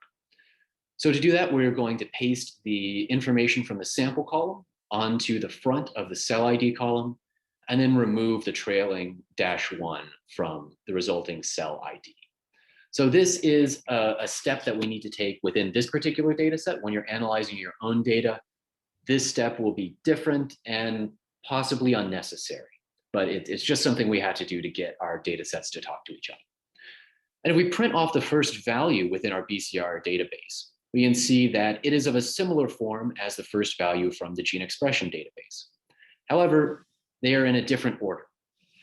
So if we want to match information from the Seurat object to our BCR object, we have to use a function called match. And this will find matching row values in each of the two objects. So for instance, if we have our gene expression database where we have cell A, B, and C, and we have our BCR database where we have cell X, A, and B, then the match index will be 2, first of all, because the first row of this data frame matches to the second row of this data frame. The next one will be 3 because the second row of this data frame matches to this data frame. And then in A, because cell C is not found in our BCR database. So if we run this function on our two data frames, we will get a long vector of indices which match columns in the BCR data frame to the cell data frame. And we can tell pretty quickly how many cells don't actually have BCRs that match to them by just calculating what proportion of values in the match index are in A. So here it's about 25%, which is pretty good considering this data has cells that aren't B cells. And if you're a bit paranoid like me about these sorts of things, you can double check to make sure that the cell IDs in your BCR data frame actually match up with the cells in the gene expression object by running this line of code. If the number is anything other than 1, then something weird happened in the matching process, and you should probably check out what's going on here. So there are a couple of ways to incorporate BCR data into the Seurat object once we have the matching index, but the easiest is to just add the vector that tells whether a BCR is found in a cell. And the way we do that is just having our gene expression database object, adding a column called contains BCR, and having that column equal to whether or not the match index is in A. Once we do that, we can get a list of cells that have BCRs, and then plot them using the UMAP function in Seurat. So that will create this plot, which is a UMAP projection of different Seurat clusters. So here we can see that we have clusters of CD8 T cells, CD4 B cells, natural killer cells, and dendritic cells or monocytes. And we have other clusters of different B cell types like germinal center B cells, plasmablasts, naive B cells, and resting memory B cells. And fortunately for us, the B cell types have matching BCRs, which tells us that the processing worked, that the cells that were identified by their gene expression to be B cells actually express BCRs. So at this point, we count our blessings because it seems like the data is good. The next thing we can do, and which is ultimately more useful for what we're going to do, is to match indices from the gene expression object to the B cell data object. So here it's the exact same command, but the order of the options are reversed. And this will give us a different match index. So the first value will be NA because cell X is not found in the gene expression database. The second will be 1 because cell A is found in the first row of the gene expression database, and so on. We can then tell what proportion of BCRs don't have gene expression information by just determining what proportion of match indices are NA. Here it's about 10%, and that's pretty good. It happens if the gene expression processing is somewhat strict and cells where BCRs are recovered don't pass the QC thresholds for the gene expression information. So even though we're losing 10% of the sequences, this isn't too bad. The next step is to grab the cell annotations from the gene expression object and add them as a column to the BCR data frame. We can also add the UMAP coordinates to the BCR data frame as well using these commands. I'm not going to get too much into what these are doing. If you want to pick them apart, they're just a couple of different functions that are layered on top of each other. The next thing we're going to do to filter the cells and clean up the output is just to remove any cell in our BCR data frame that doesn't have a gene expression annotation associated with it. And that's what this filtering step is going to do. Now, because we imported the UMAP coordinates from the Seurat object, we can actually reproduce parts of the UMAP using standard R tools like ggplot. So here we can declare a palette where each of our cell types corresponds to a color. And then we can reproduce part of the UMAP from our BCR data frame using ggplot, which a lot of people are familiar with. So here we just call it ggplot, and then we tell it to plot points where the x-axis is the UMAP coordinate 1 and the y-axis is UMAP coordinate 2. And we color them by the gene expression based annotation and use our predefined palette as colors for each of those annotations. And this is the resulting plot where each of the different cell types have their own color. And we can see that the shape is really very similar to the shape in our previous UMAP. However, of course, it's only the points that have BCRs associated with it. So this shows us that everything was imported well and things are good. Also, because this is just a data frame in R, we can color the dots in our UMAP by any other piece of information that's part of that data frame, such as the isotype. So if we make the same plot, but specify isotype as the color, we can plot the isotypes on the UMAP as well. And we can see this is about as we would expect. The naive B cells, which are shown here, primarily express IgM. It's a little weird over here, but let's not look at that too closely. The germinal center B cells and the plasmablasts primarily express IgG and IgA, again, as we expect. So this all looks pretty good. So now that we have our data read into our R session and have combined it into one object, we can start moving more towards building lineage trees. Before we can do that, however, we have to identify clonal clusters of B cells within our data. Victor talked about this quite a bit in his intro, but I'm going to get a little bit more into how to actually do that within the incantation framework. So biologically, just as a refresher, a B cell clone is a set of B cells that descend from a common VDJ rearrangement or a common naive B cell. So importantly, cells within a clone can differ by mutations because of somatic hypermutation. They're different from T cells in that regard. And for us, defining clones is particularly important because phylogenetics is all about descent from a common ancestor. So it only really makes sense to build phylogenetic trees within B-cell clones. There are a few different algorithms that are available for grouping sequences in clones, but today we're just going to talk about one of our group's algorithms using single leakage hierarchical clustering. So the way this works is that we first group heavy chains by a common V and J gene and junction length. We then compare the junctions of each sequence within those groups to each other and find a threshold, a cutoff for defining whether or not two sequences should belong in the same clone. We then assign cells within each group to clonal clusters based on single linkage hierarchical clustering using this clonal threshold cutoff.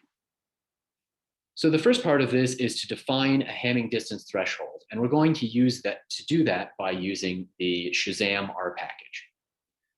First, we find the threshold using only the heavy chains. So we filter our data frame to only include heavy chains, which is identified by locus equals IGH. Now, this data frame from our tutorial data only contains heavy chains, but that's because we removed everything else. In real data, you'll have a mixture of heavy and light chains. For this step, we only want to look at heavy chains. And what this function will do is to group sequences by VJ and junction length groups. And we'll then compare the junctions of all of the sequences within those groups and return the distance to that sequence's nearest neighbor. So the closest non-identical sequence to each sequence within a group.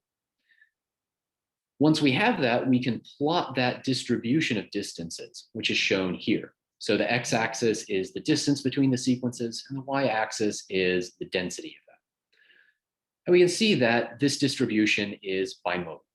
So the left side is interpreted as meaning differences between sequences that are within the same clone, and the right side is differences between sequences that are not in the same clone.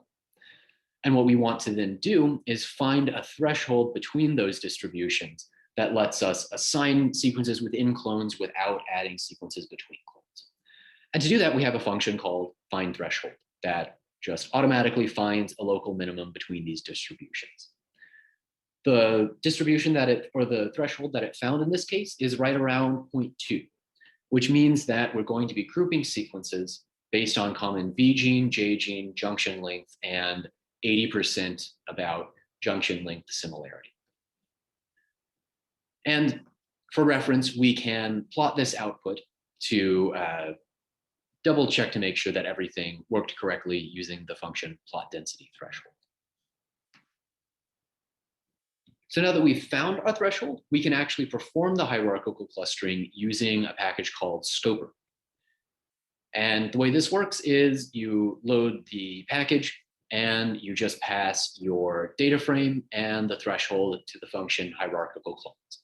And it will assign each of the sequences to a clone and give you a database, which here we've called results DB. Now, results DB, this output, is going to be essentially the same format as the input data frame. However, it will have an additional column called clone ID, which tells the clone that each sequence is assigned to. Now, if we want to summarize the distribution of these clones, we can use the function count clones, which will return a data frame of each of the different clone sizes, and we can plot the distribution of those using ggplot. So here we can see that the mode, so the most frequent clone size, is 2. However, there are a few clones that have at least 15 sequences, and those are the ones that we're going to be primarily interested in. As a bit of an aside, most real data sets will have most clones as single sequences. However, because this is a very heavily massaged data frame for this particular tutorial, we've removed most of the singleton clones. So just to orient you as to expectations from real data, we would normally get a much higher peak at 1.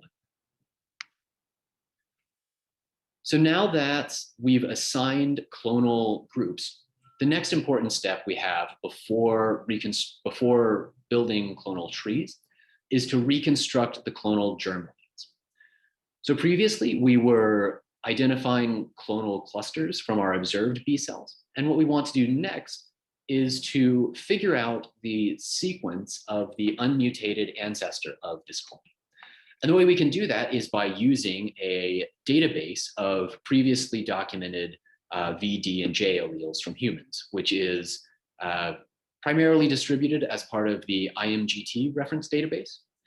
To obtain that, you can just download our incantation repository, which has a lot of helper scripts for incantation, and then run this script called fetch imgt db, and it will download all of the IMGT reference sequences and format them in a nice directory structure that we can use for these R functions. So the first step of reconstructing the germlines using Dowser is to just read in the IMGT database. So if you downloaded the database like this, it will be in the directory human/vdj. And this will just read in all of those sequences into an R object. If you're using the Docker container, those sequences are at this location. So just whichever location corresponds to the system you're using. And then to reconstruct germlines, you just run create germlines with the results DB and the reference sequences. And it will return a data frame that is, again, very similar to the input data frame, but with an additional column called germline alignment dmask. As Victor also mentioned in his intro, it's very difficult to accurately infer the D region and the junction region for BCR sequences. So when we reconstruct the clonal germline, we only reconstruct the V sequence and the J gene sequence, and we mask the D region using ambiguous nucleotides. So this is what a part of the germline alignment looks like. It's shortened here just to make it fit within the presentation. If you actually enter this command into R, you'll get a full length sequence. So the next thing we have to do, and really the last step before building trees, is we have to format our data appropriately. Currently, our data is still in the form of one row. Each row corresponds to a sequence, and each column is information about that sequence. What we want in order to build trees is a data frame where each row is a clonal cluster, and each column is information about that clonal cluster. And for that, we have the format clones function. This function wraps up a lot of kind of tedious processing into one function and has a lot of options that determine how our trees can be built and visualized later. So the options for this function are important. What we're going to do here is we pass the results DB to our format clones function. And then we specify what columns from the results DB we want to include in the resulting clone objects and how we want to process them. So here we're treating days, isotypes, and gene expression annotation as separate traits of the sequences, and the duplicate count as a numerical field. Now the difference between these is important. Format clones by default will collapse identical sequences together. However, if identical sequences differ by a trait value, which is here day or isotype or gene expression annotation, those sequences won't be collapsed. They'll be kept distinct. And this is really useful for visualizing those traits on the trees. For duplicate counts, it's just the number of identical sequences that you found matched to a sequence. So if you have two sequences that are identical, it makes sense to collapse them and then add their duplicate count together.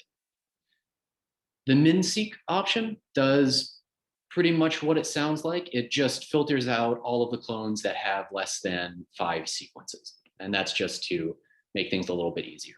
So if we look inside of our clones table, we can see that each row has the clone ID, the locus, which is IGH. All of the sequences here are heavy chains, and the number of sequences inside of that clone. There's also a column called data, which contains a list of air clone objects. Now, hopefully, you will never have to actually work with air clone objects directly. You'll just work with them through the functions within Dowser. But if you're curious about what's inside, it's basically just a data frame which contains the relevant sequence information for a clone, as well as the columns we specified in the format clones function. So it has the day, the isotype, the annotation. And it also contains some summary statistics for the clone, such as the ID, the IMGT region for each of the positions, as well as the number. So that's what's going on under the hood for this function. Now, we can finally get to building trees, right? Sort of.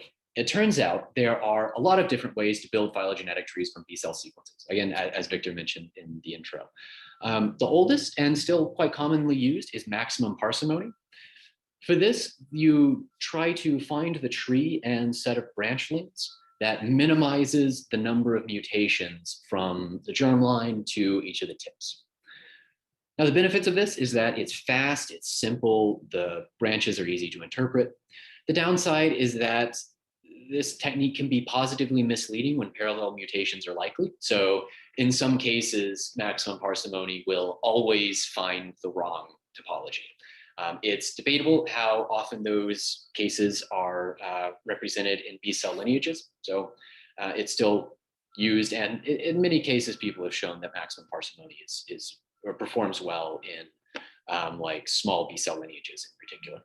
So example programs for doing maximum parsimony or DNA parse as part of phylip or the Fangorn package in R. Another commonly used technique is maximum likelihood. So these are standard maximum likelihood models where you model each individual sequence of the data separately. And for this, rather than minimizing the number of mutations along a lineage, we have a Markov model of the mutation process itself. And we try to find the tree and set of branch links that maximize the likelihood of seeing the data. And the benefit of this is that it can be less biased than parsimony in some cases, particularly those cases where parallel mutations are likely and you have long branches. The downsides are that it can be a bit more computationally intensive and it can be sensitive to poor model choice. So example programs for this, there are quite a few, but they include DNAML, RaxML, PhyML, Codon PhyML, and Fangorn. You might notice that these programs typically end with ML. Of course, that stands for maximum likelihood. And finally, there is B-cell specific maximum likelihood.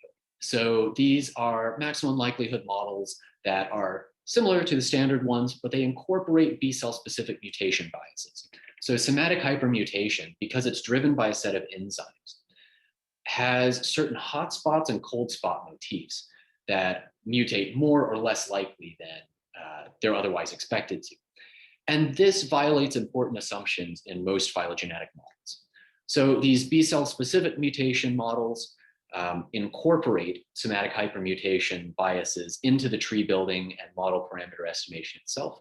And this can result in less bias in parameter estimates from the data, potentially better trees.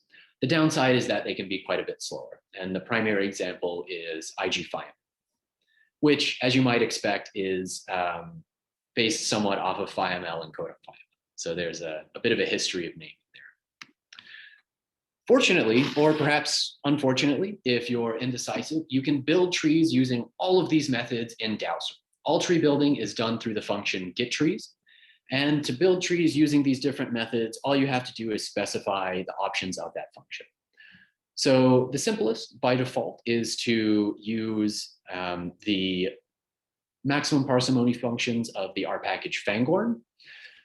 And for that, we just pass our clone's data frame to the getTrees function, and it will build trees for us using maximum parsimony. If you want to use DNA parse from phylip, you just specify build equals DNA parse and tell the program where the DNA parse executable is. This is the location in the Docker image. If you want to install this program natively on your computer, go to this link and download it. And wherever you put it on your computer is where you should specify in this program. The next option, if you want to build trees using maximum likelihood, you can also just use the functions of the Fangorn package. You just say build equals PML, and you specify which substitution model you want to use. By default, it will use the general time reversible model, or GTR, which is a quite commonly used standard model. If you want to specify a different model, you can do that. Or if you would like to use the DNAML program that's also distributed as part of phylip and also installed through this link. You just specify build equals DNAML and tell the program where the DNAML executable is. And finally, if you want to be super cool and build B-cell specific maximum likelihood trees, you can use IgPhyML. So you just specify build equals IGFIML and tell the program where your IGFIML executable is. And if you want to set up IGFIML on your own computer, follow this link. If you just want to use it in the Docker image, it's at this part. And regardless of how you build the trees, so the method by which you build the trees will have an effect on what the trees look like. But all of these methods produce output in the same format. And the format of the output will be the same clone data frame as before, but it will have a different column for phylogenetic trees. Now, if we want to visualize our trees, all tree visualization within Dowser is done using the same function, and that function is plot trees. So you just input your data frame of your phylogenetic objects into the plot trees function. You can tell it what you want to visualize at the tips of the tree, if you want to visualize anything at all. And there are a few other parameters for changing some things in how they're represented. This will create a list of ggplot objects, which here we call plots. If we want to just plot the largest tree, we can access that by using plots1. Or if we want to save a PDF of all of the trees into one big file, which is a really good way to just build all the trees, visualize them, and then scroll through and see if there's anything interesting there, we can use the trees to PDF function, where we just input the plots object, specify the file and the number of rows and columns we want to visualize on. So this is the first page of this function's output. If you run it on yourself, it will be a multiple page PDF, but it just has the trees, a scale bar showing the length of 0.1 mutations per site. So that's what the branch links represent. And the clone ID, which is shown as the title. Now, what I've just showed is a fairly simple plot, which is good for looking at initial analyses, but in reality, publication quality figures are usually much more elaborate and require a bit of tweaking. Fortunately, it's easy to do that and to modify our plots within Dowser using the R package ggtree, which lets you plot phylogenetic objects like ggplot objects. And the way we can use that is to just use the plot trees function and specify that we want to plot the second largest tree here. We can then add a ggplot layer or a ggtree layer to it. Here we say we want to color the tips by the gene expression annotation, and we want the size of the tips to be represented by the day that they were sampled on. So the smaller tips were sampled earlier, the larger tips were sampled later. And we want to label the tips by the isotype of the B cell sequence. So here, this is an IgG sequence that was a GCB cell sampled at day 0. And we can specify the color palette that we want to use as the same palette that we use for our UMAP. So the colors here in our gene expression UMAP map directly onto the colors of our tips. And here we can just visualize all kinds of different information on the trees. In principle, if you can store it as a column in our BCR table, you can build a tree and plot it on the tree itself using this kind of setup. Another thing we've done here is we've scaled the branches of the tree. So they don't represent mutations per site, they represent the total number of mutations between nodes. And that's why this scale bar is equal to 5. So this length along the tree corresponds to 5 predicted mutations between 2 nodes. And it's just sort of a personal preference if you like to visualize the trees using the mutations per site or just the total number of mutations. So a bit of a change in subject, but one major application of B-cell lineage trees is to reconstruct sequences at the internal nodes of a tree. So we have our observed sequences at the tips of the tree, but sometimes we're interested in the sequences of the B cells that gave rise to the cells that we actually observed. And we can use phylogenetic trees to predict what those sequences actually look like. Fortunately, this is really easy in Dowser, and Dowser will automatically reconstruct all of the intermediate sequences of all of the trees you build with it. all you have to do is tell the program which node from which tree you want your sequence from. To do that, we can use the function collapse nodes on our trees object.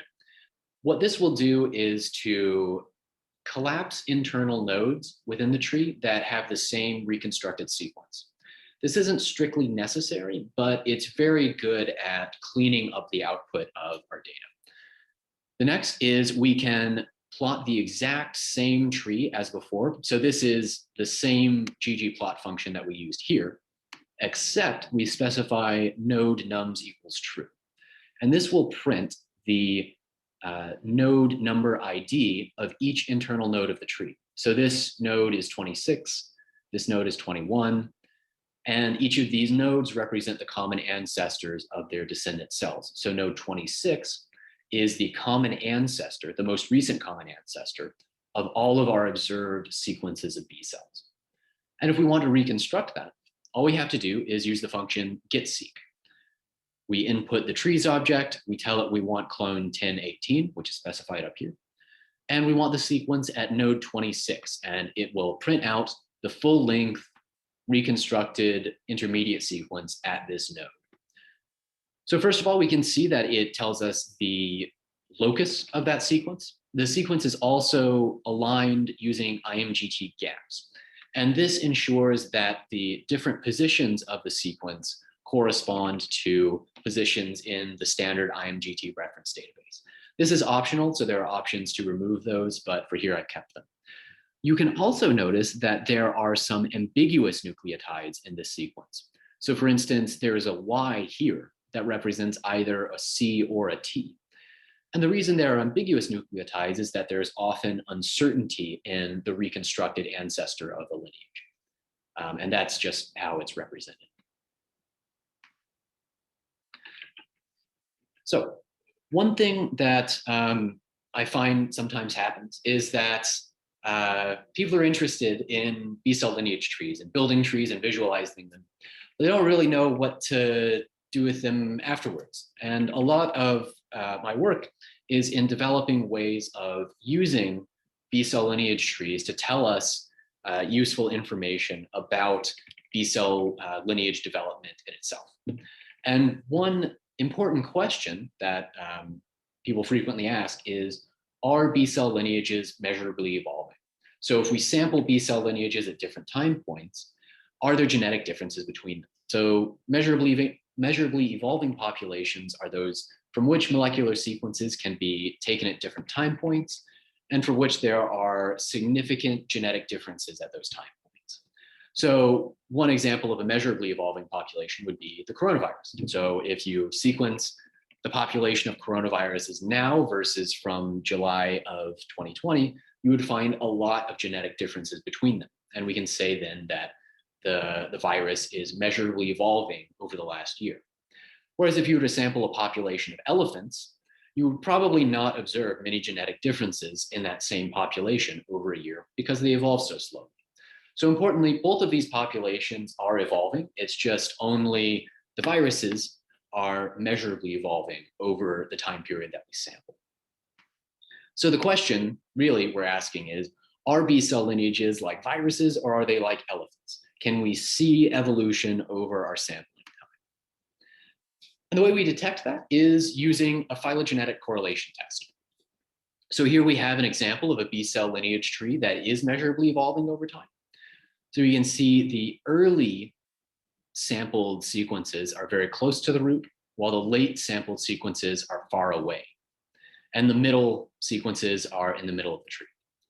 We can represent this using a scatter plot. So the x-axis here represents the time in which the samples were taken. And the y-axis shows the total divergence from the germline. And the divergence is the sum of all the branch links leading from a sequence back to the germline. Now, this positive slope is exactly what we would expect if the lineage is increasing in mutation over the time period.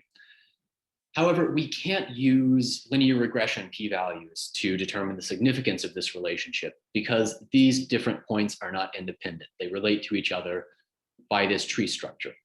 We can, however, use a correlation test to determine whether the correlation between these two variables is significantly greater than what we would expect from the same tree with randomized dates at the tips.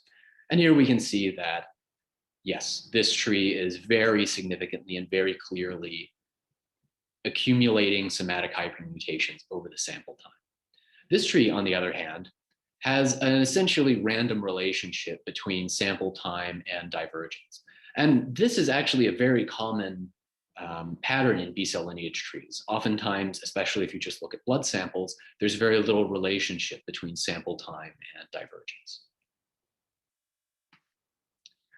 To perform this test in Dowser, it's quite easy. All you have to do is input your data frame with your constructed trees and tell the correlation test function which column in your tree object encodes the sample time. Now, if you run this on your own, you will get a lot of error messages, which is partially my fault. I haven't encoded ways for this function to fail gracefully, but you'll still get an output. And what those errors correspond to are trees where they are sampled in only one time point. So to remove those, all you have to do is filter them out using this function, which will filter out any tree with NA as a p-value. You can also order your trees by the p-value to put the significant trees or the more significant trees higher up in the list. We then use our plot trees function and some fancy R stuff here to make cool tree plots that have a little border around the dots and color the inside by the day that they were sampled. I really like this way of visualizing the trees. And these are all easily done using the lapply function and ggtree annotations. We can then save these trees as one big PDF as before using the trees to PDF function. And if we look at the actual output, we'll get the clone ID, the slope, the correlation, and the p-value. So just as an overview of everything that we've covered, we went over how to set up incantation, what it means for B cells to evolve, and how to theoretically build B cell phylogenetic trees. We covered how to combine gene expression information with BCR sequences, how to identify clonal clusters, how to reconstruct germlines. We then built and visualized phylogenetic trees using different methods in different circumstances. And finally, we analyzed trees by reconstructing intermediate sequences and showed a test for detecting ongoing evolution between time points. Now, as I said before, all of this is done within the framework of the incantation suite. So again, this is a start to finish suite of programs for BCR and TCR repertoires. If you're interested, check out incantation.org. And it will take you from sequence QC to genotyping, clonal clustering, and SHM and phylogenetic analysis. We have a website that has details of all of our packages, as well as a lot of different vignettes for doing different kinds of analyses with these packages. So this is a screenshot of the current version of our website. And each of these links is just a different thing you can do with B-cell receptor data with incantation. So if there's something you want to do with this kind of data, there's a good chance you can do it in incantation and that there's some kind of example of it on our website. So just as acknowledgements and to kind of wrap up for the reading, again, if you're interested in the incantation suite, check out incantation.org. These are the two documentation websites for Dowser and IGFIML. If you have any questions for me about this tutorial specifically, this is my email address. Feel free to email me.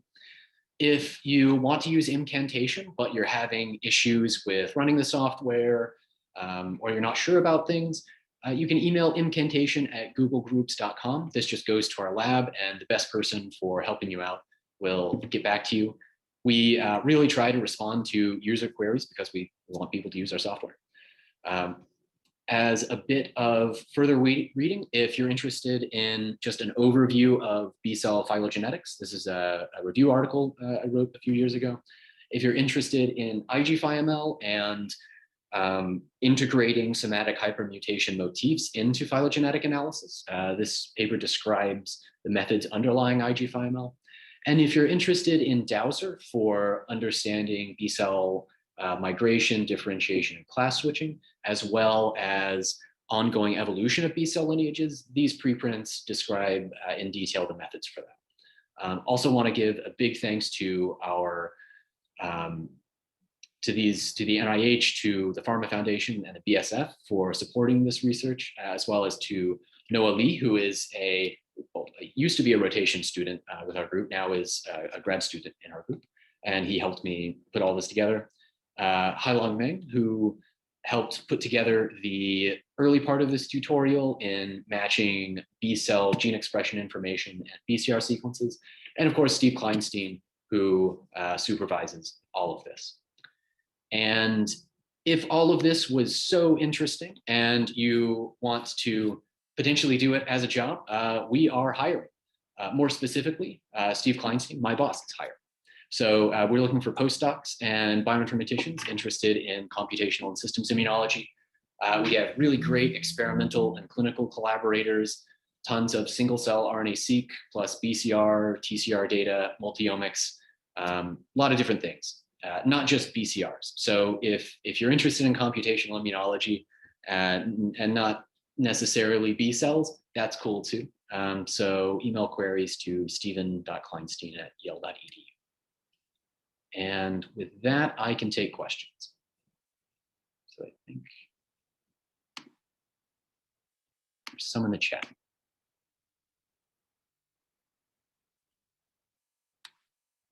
Okay, so first question, is there empirical motivation for requiring that clones have identical junction length? The clones very rarely have indels in practice.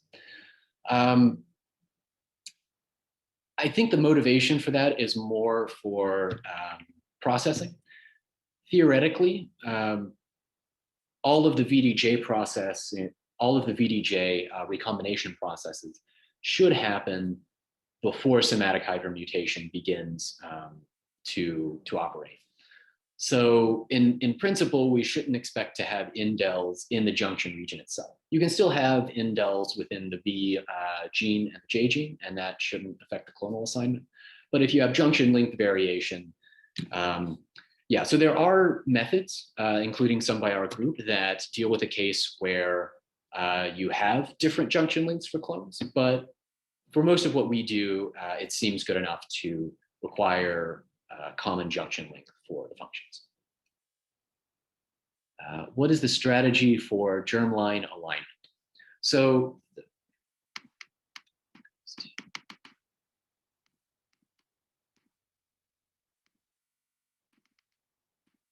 that is in reference, I assume, to this slide, where we are reconstructing the germlines. So the strategy that was used in this case is, so all of the alignment to the germlines of the IMGT sequences was actually done using IgBlast. So as part of the pre-processing of this data, we aligned the raw sequences to the IMGT reference database. And all of the information for the alignment of the observed sequence to the germline is encoded in the B cell data frame as a result of that. So the only thing this function is doing is looking at the information about the germline alignments for the sequences within a clone, and then grabbing the germline reference sequence from the database and putting it in alignment with those sequences.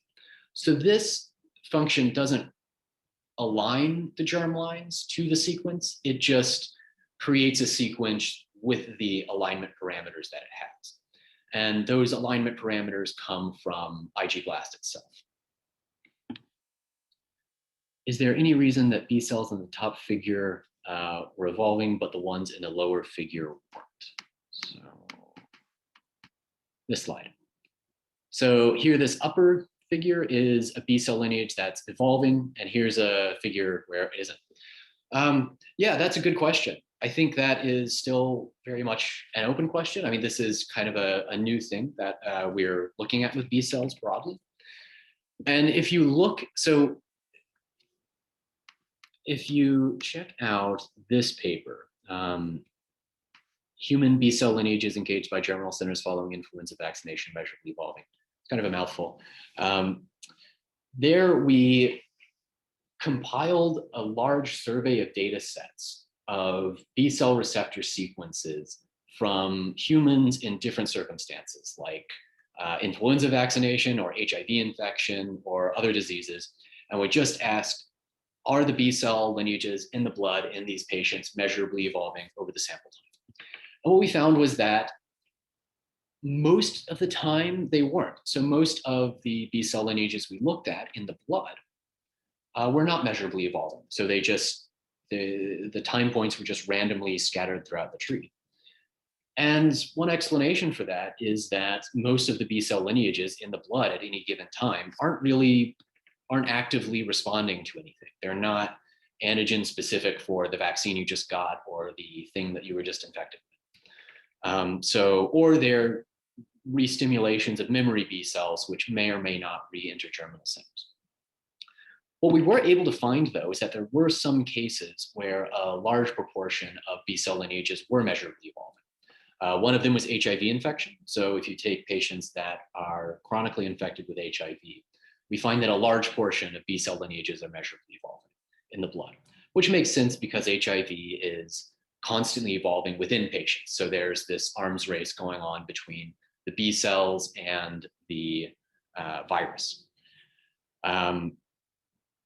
But in other cases, there isn't a whole lot. Another is early childhood development, which kind of makes sense because basically everything is a primary stimulation to kids early in life. So a lot of their lineages are measurably evolving. The other is that if we look at people who had been vaccinated against influenza, the lineages in the blood were generally not measurably evolving. But if you take samples of the germinal center directly, we frequently do find that those lineages are. So one explanation is that lineages in the blood generally aren't measurably evolving either because they aren't responding to the stimulation that's going on, or their memory responses that aren't entering the germinal center and accumulating mutations. However, if you look in the germinal center, you do frequently find lineages that are measurably evolving, which, is what you would expect. Immunology is real. So, but that was a very long-winded response to your question, and it's long-winded because it's an area that I'm still very interested in. Could you briefly discuss how to use IgBlast and its output, and if there are any reformatting needed to import? So yes, probably the easiest thing to do is instead to point you in the direction of how to use it. So the best way to, or the best place to look for that is to just go to the Incantation website. So if you go to incantation.org, we have a link for tutorials. One of them is the 10x Genomics VDJ sequence analysis tutorial. And part of that is one, running the Docker image. You're going to want the Docker image for this part. And running this script, which will automatically align cell ranger output, so these fast filtered contigs.fasta, to the IMGT reference directory. So it will run IgBlast for you and format the output in a standardized way that's quite nice to use. So I recommend looking at this if you're interested in using cell ranger output. If you have bulk data, right, we have a vignette in a different program called Changeo. So if you go to changeo.readthedocs.io, there is a vignette for using IgBlast. So there's an example data. You have to configure IgBlast. So this is if you're doing a native install. If you're using the Docker container, all of this is already configured. So it's much nicer to use the Docker container for this particular application. But if you want to do it as a native install, these are the scripts that you need to run to set up all of the necessary directories. And then we have a wrapper script in Python called assigngenes.py that runs IgBlast and formats it appropriately. I hope that answered your question. It was probably not a brief answer, but okay, thanks. Cool. Any other questions on this tutorial or other applications?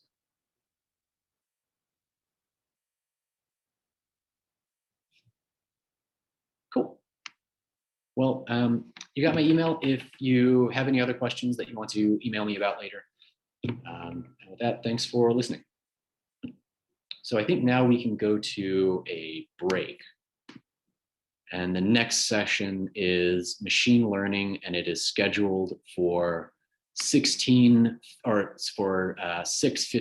UTC. So in 20 minutes. Okay, so I guess we can start. Hello, everyone. My name is Milena, and I'm a PhD student at the University of Oslo. Okay, I hope you can see my slides and hear me well. Yeah, we can hear you and we can see your slide. Yeah, great. Okay, so today I will be talking about machine learning for adaptive immune receptors and repertoires, and we'll give an example of that using the ImmunoGnomics software platform. Briefly, I will first talk about machine learning, like give a very brief introduction, then talk about possible applications in this field, give an introduction to ImmunoGnomics, and then provide a brief tutorial on how ImmunoGnomics can be used. You can follow along in the browser. You don't need to install or download anything. I will send the link in the chat.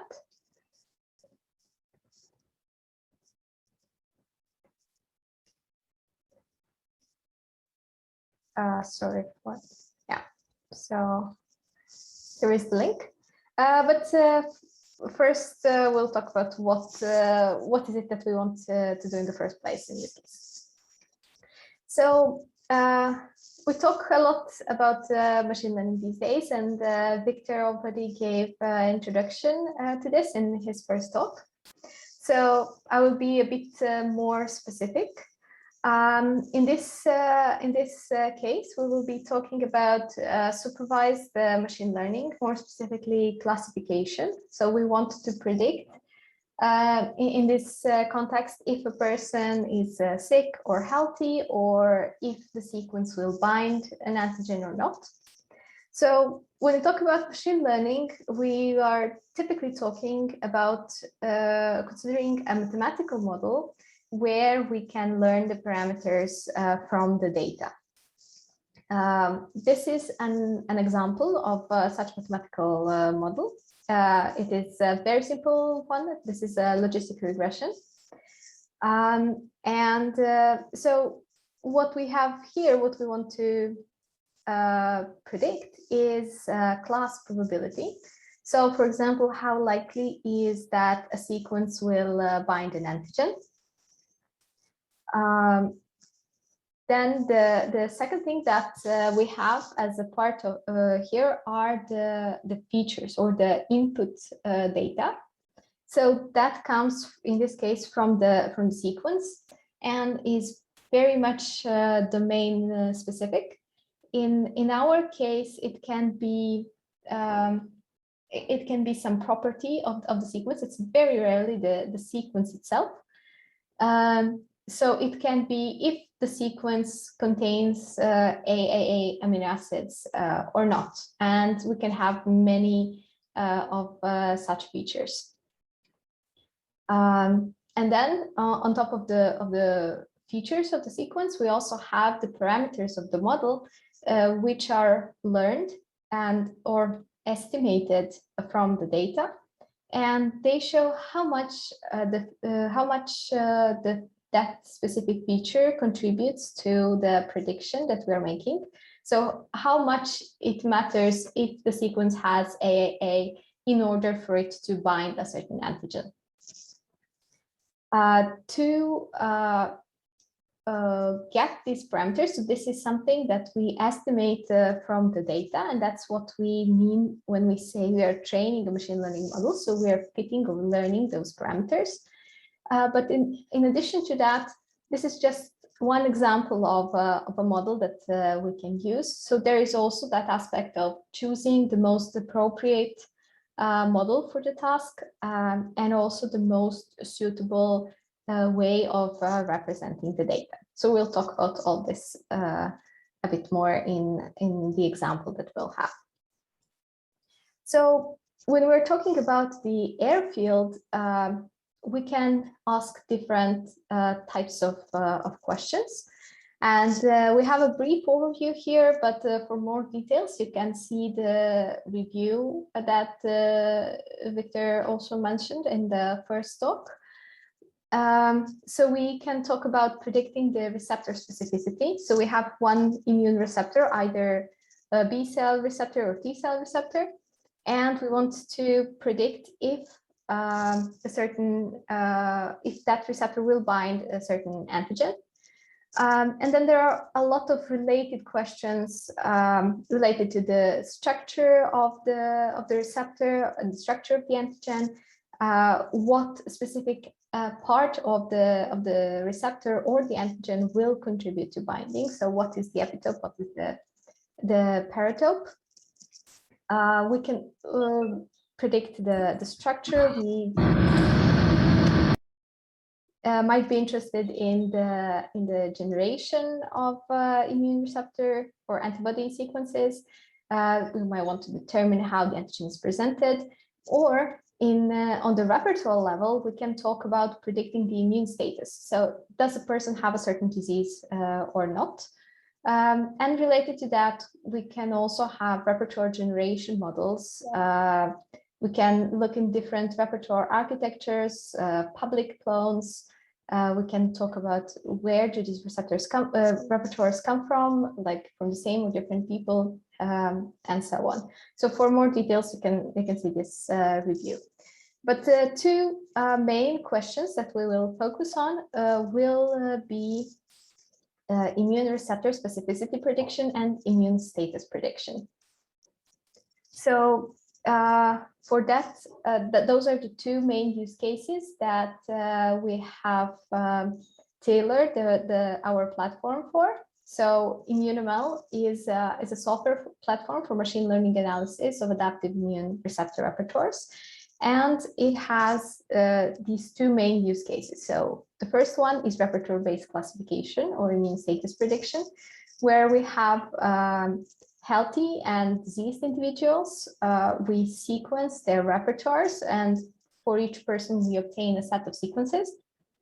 And then we train a machine learning model on these immune repertoires in order to predict for new people if they're healthy or diseased. The second use case is receptor-based classification or receptor specificity prediction, where we can, for paired or single chain receptors, predict if they will bind an antigen. So we look in the sequences of amino acid sequences of CDR3 portions of these receptors, and then we build machine learning models and try to get good prediction for their specificity. And we also try to look into the motif recovery. So what are the parts of the sequences that contribute the most to the binding? And this is what ImmuneML looks like. So we have as input, we provide an analysis specification that defines the data set that we want to use. Then different pre-processing, data representation, machine learning methods, and other reports, meaning different plots or summary statistics or something like that.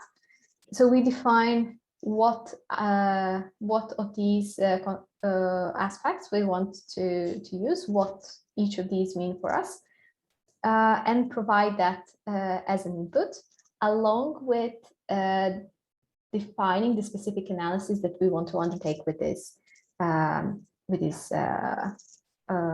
components.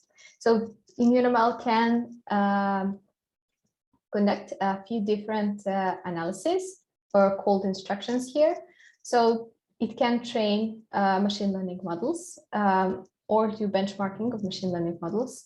It can do some sort of exploratory analysis. It can simulate the data in case that we want to benchmark our models and we don't know the ground truth in experimental data most often. Then we can apply already trained machine learning models to new data and do some other things that are not relevant in this context. Then when we execute these analyses, these instructions, as an output, we get the HTML overview of the results. And what is in that HTML files depends on the analysis that we did. If we are training a machine learning model, we will get a trained model as an output, along with the predictions that were made during training on both training and the test set, and also some plots that will allow us to inspect what the model has learned.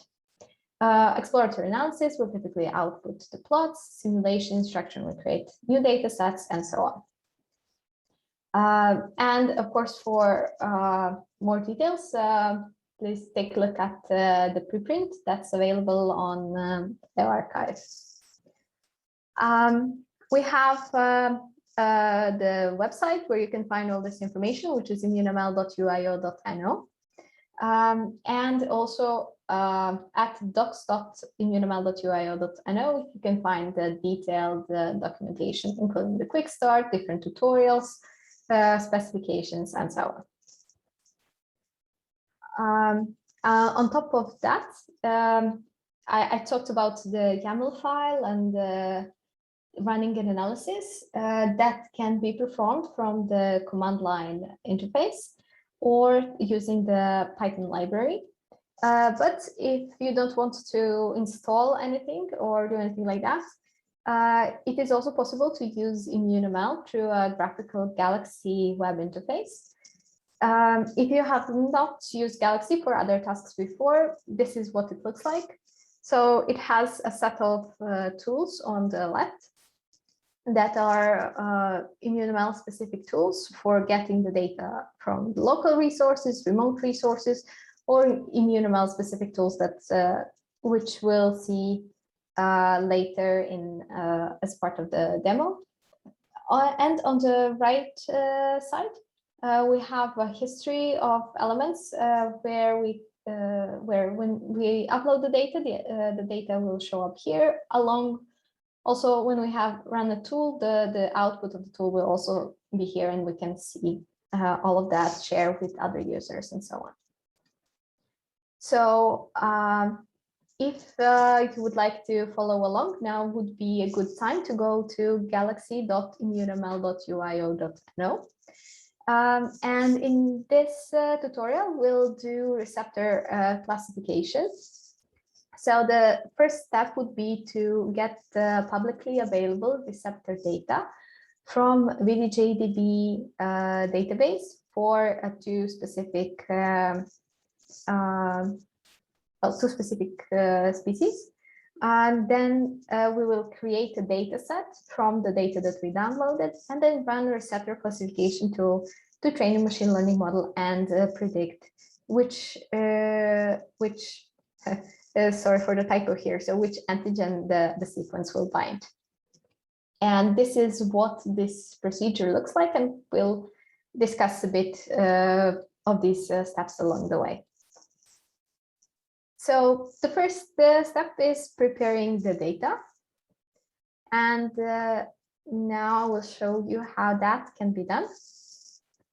So on the left-hand side, we have get local data and get remote data right above the ImmunoML tools. And one of the tools that we have for getting the remote data is retrieve the data from VDJDB.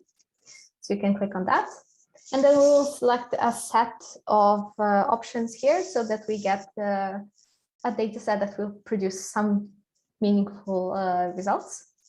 We will first select Homo sapiens. So that's the species we want to, oh, sorry about that. That's the species we want to use for the sequences. And then the next step is the chain that we want to select. That will be just BTCR beta in this case. And then we can also select the source species. It will be HIV and influenza A. We will also select that we want only, sorry, I'm having some issues with the video. Yeah, so we'll select HIV and influenza A and select MHC class 2. And then click execute. That means that it will create a job here, and we can see the results in the history when they're done. So this is what the data looks like, and we can also see summary if we click directly on the green elements. Once we have downloaded the data, we can create a data set in an immunomal data set. For that, we would use this create data set tool.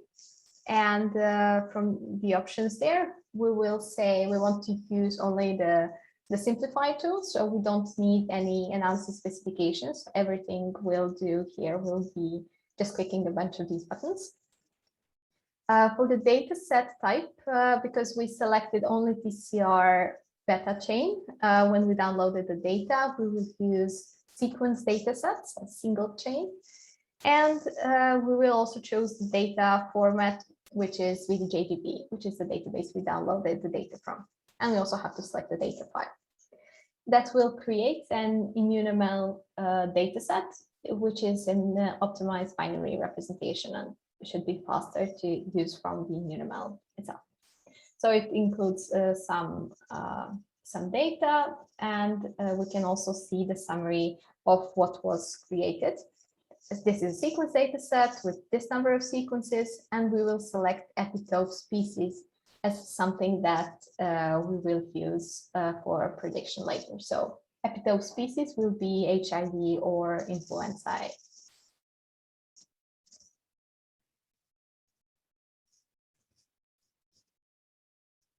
Okay, so now that we have the data set, we have to decide how we want to represent that data. And there are many ways to do this, but what we will see here is a very basic way of doing that. That can be k-mer encoding that looks like the example that was in one of the first slides. So here we have a CDR3 sequence. So this is what our receptor sequence looks like. What we do as a part of creating the data set is removing the first and the last amino acid in order to obtain the CDR3 itself, because these parts are kind of conserved and occur here due to V and J gene. So this most variable part is what we keep and use for prediction, because that's what is most often in contact with the antigen. And then we obtain k-mers from this resulting sequence. In this case, we show what the trimers would look like. So we just take first 3, second 3, and so on. And then each of these trimers represent the features. Those define how we encode or represent the receptor sequence. And then we can do that for all the sequences. In principle, if we are looking into trimers and we have 20 amino acids, there can be up to 8,000 different trimers.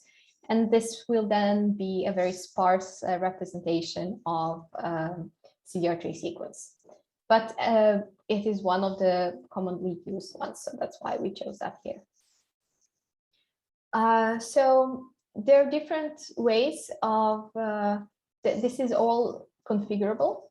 So we can say that we assume that this continues, that the the signal is hidden in the continuous sequence, subsequence of the amino acid. In that case, we have this, what we showed here. So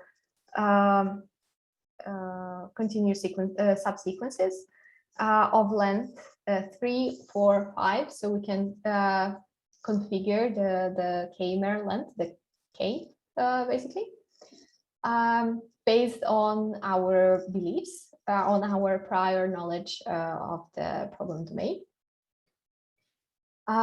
If not, we can also, if they're not continuous, we can think about them as separated by certain gaps. And then this is what one feature would look like if we have length of 2 and a gap of 1 between the subsequences.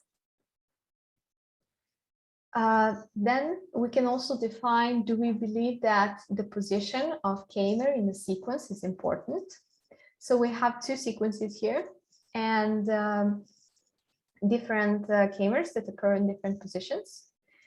But here we have, at the first place, we have the same k-mer as here on the third place. And if we use positional encoding, what we are saying is that it matters where in the sequence that k-mer occurs. So this is all very domain specific, and it reflects our beliefs about the biology of the receptor sequences, where we think that the structure is very important for binding. So that is what we can choose for the data representation, and then we can discuss what machine learning methods we might want to use. So in the Galaxy tool, we have 4 different machine learning methods that we can apply. Of course, from the command line tool, we have much more, and also much more data representation. But this is kind of a good starting point. So we have here k nearest neighbors, where the new sequence, here represented by a star, gets its class as the majority of its k nearest neighbors. So in case we have 3 nearest neighbors to consider, for this sequence, those would be 2 orange and 1 blue sequence. So this sequence would be considered to be orange. It would be classified as orange by this algorithm. However, in case we say that we are looking into 5 nearest neighbors, then these would be those 5 neighbors, and then the majority is blue, so this sequence will be classified as blue. This means that it's very important to think about the algorithms that we have, and also the parameters and hyperparameters of those parameters. So they carry some certain assumptions that we have to take into account when applying these machine learning methods. Then the second method is a logistic regression that learns linear dependencies between the k-mers and the class. This is what I already showed in one of the first slides. It's just written in a slightly different way. But what we have here are specific k-mers that we already saw before, how we obtained them, and then we have these parameters that show how important that k-mer is for the classification. The next method is random forest, which consists of many decision trees, and then in classification case chooses different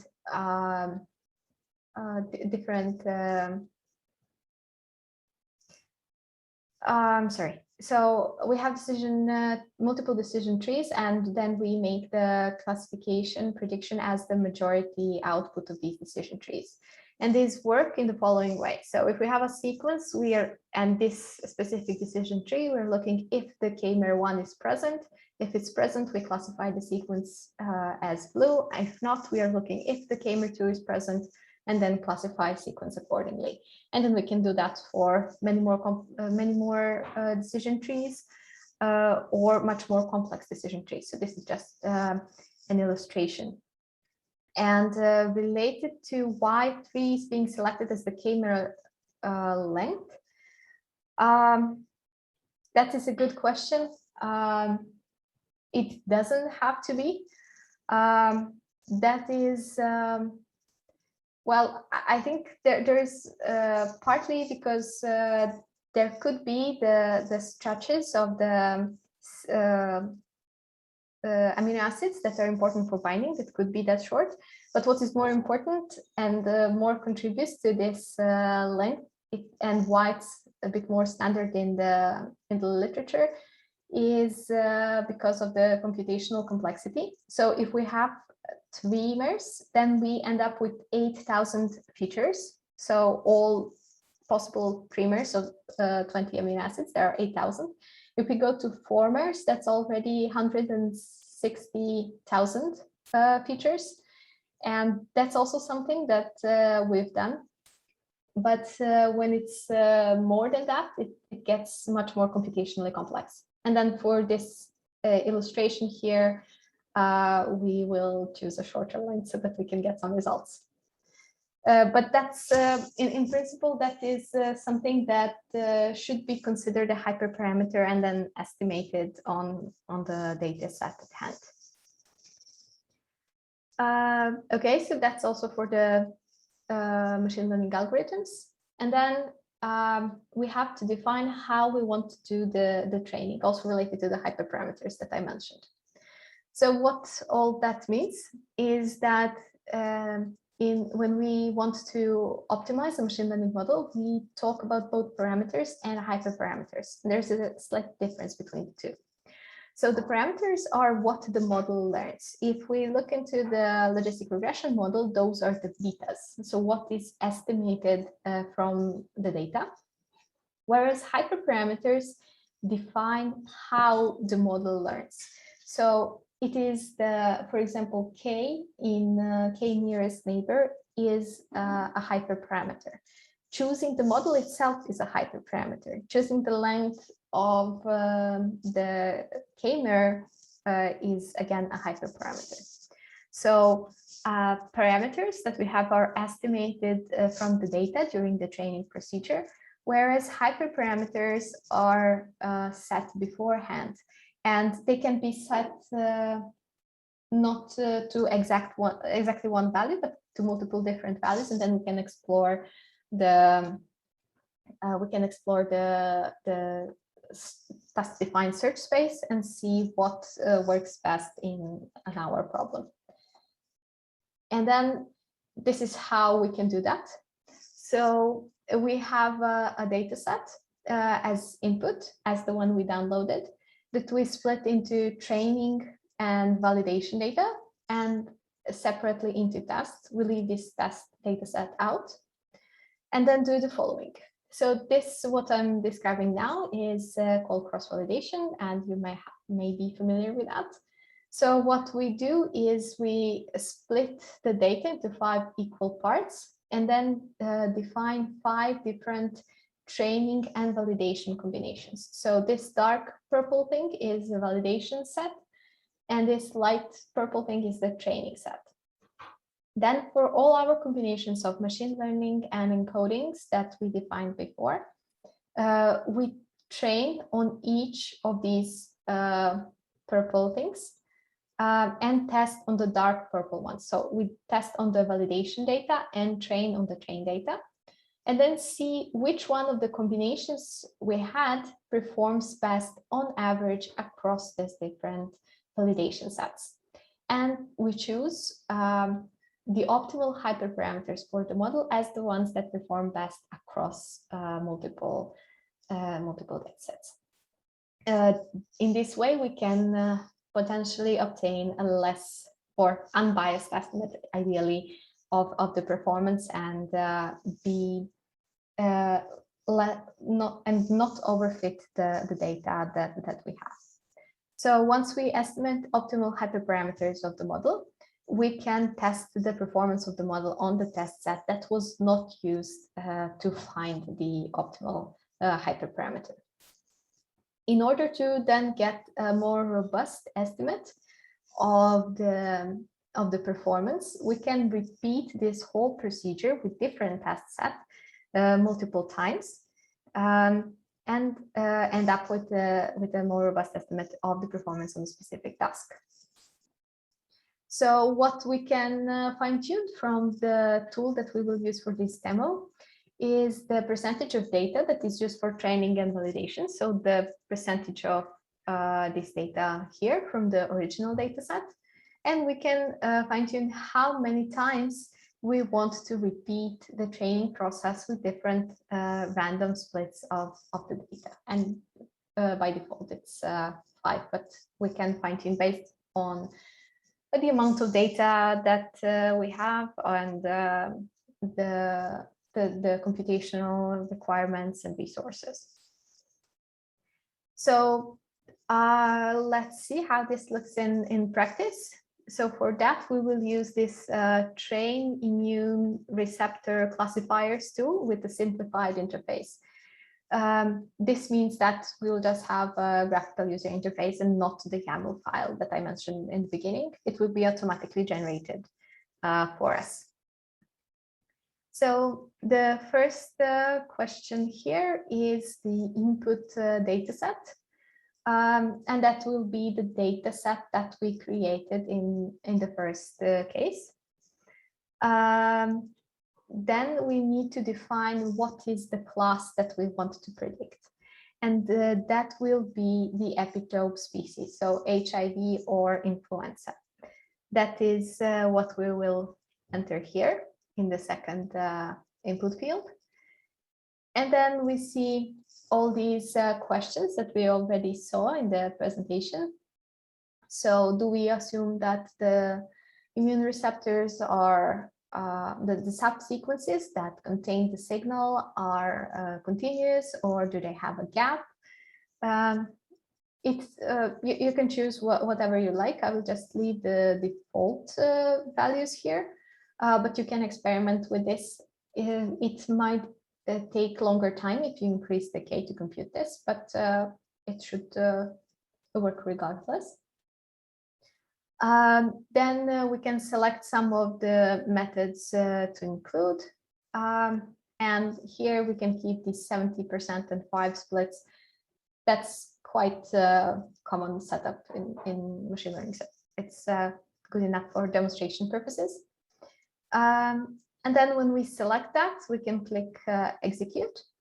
And all these explanations that I tried to give, you can find also in the description of each of the tools. So if you scroll down a bit more, there is some text describing what I just said. When we set all the parameters, we can click execute, and then a new job will be added to the list, and we will be able to see the results here.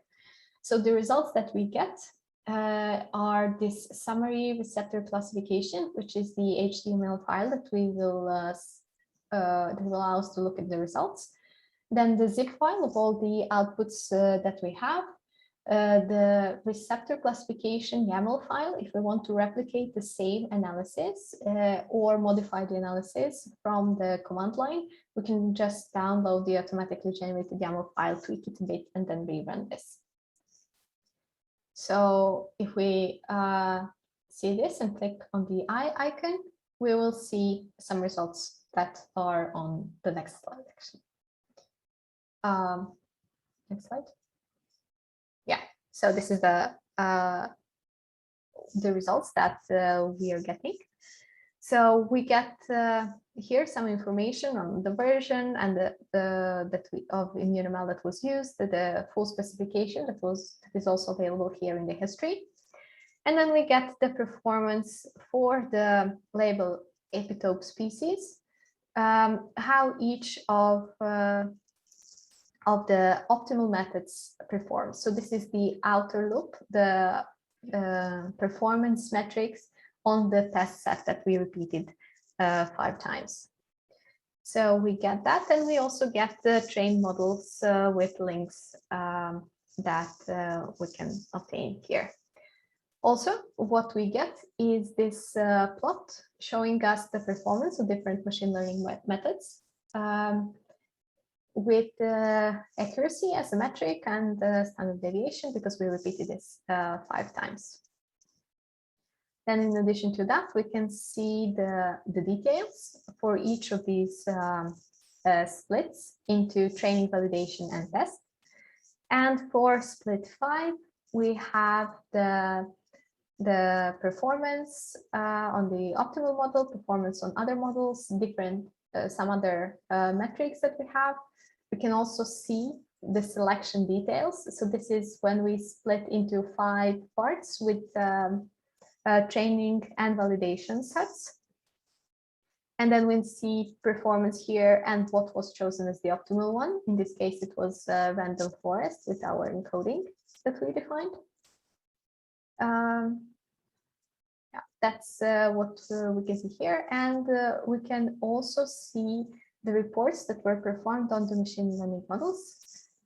For example, this is the coefficients report that show us the coefficients of the, or feature importances, as it's called in random forest classifier, for each of the k-mers. So these are the k-mers that are determined to be the most important for classification in this case. And yeah, I think that's it for the results. We can see the value of each coefficient. We can download that, and we can download also the trained models and so on. I see a question. Yeah. Sorry, let me just show you also the YAML file. So this is what it looks like. We have a bunch of things that we define. So we define different machine learning methods. We can define different reports. We can define different instructions. And we can download this and run immunoml from the command line. And related to the question, is there a queue to run job on Galaxy immunoml? Yes, there could be. So this is just for demonstration purposes, for small analysis and trying it out. If you want to run immunoml locally, of course you can do that, or on a server or on a cluster. So immunoml is available, or let me go to the next slide to show you that. Yeah, so immunoml, you can see the quick start tutorial here that will show different options to get started with immunoml, which include Galaxy, but also command line, running immunoml from the command line. You can try it with your own data set. You can try the YAML-based interface. And why you can try the YAML-based interface? Well, this is a list of, or a map of tools that immunoml supports at this point. So different encodings, different machine learning methods, different reports. And this is what is available from the graphical interface that I showed you. So this is good for getting started. But if you want to do it more detailed, you can use the YAML that was generated and then explore a bit what can be done there. So yes, I don't actually have a slide on that, but immunoml is available as a Docker image, so you can run it from the command line anywhere where you set up a Docker. You can run it, you can access it as a Python library, as a command line tool. The code is also open source, and the Galaxy tools are also publicly available in the main Galaxy tool chat, so you can install it on your own Galaxy instance if you have fun. With that, I think this is most of it. For all of this information, you can find at the immunoml.uio.no website. We also have a YouTube channel with tutorials and, for example, with the quick start tutorial and the introduction to immunoml. We have a very active Twitter account where you can contact us with questions. You can also contact us at contact@immunoml.uio.no, or you can just ask me on my email that was on the first slide. You can open the GitHub issue or ask a question there. And the Galaxy server is what I have already shared and shown. And with that, I would like to thank all the people that helped develop this. And most specifically, Lonneke Scheffer, Gasheta Sande, and Victor Greiff. Thank you. And if you have any other questions, you can ask me.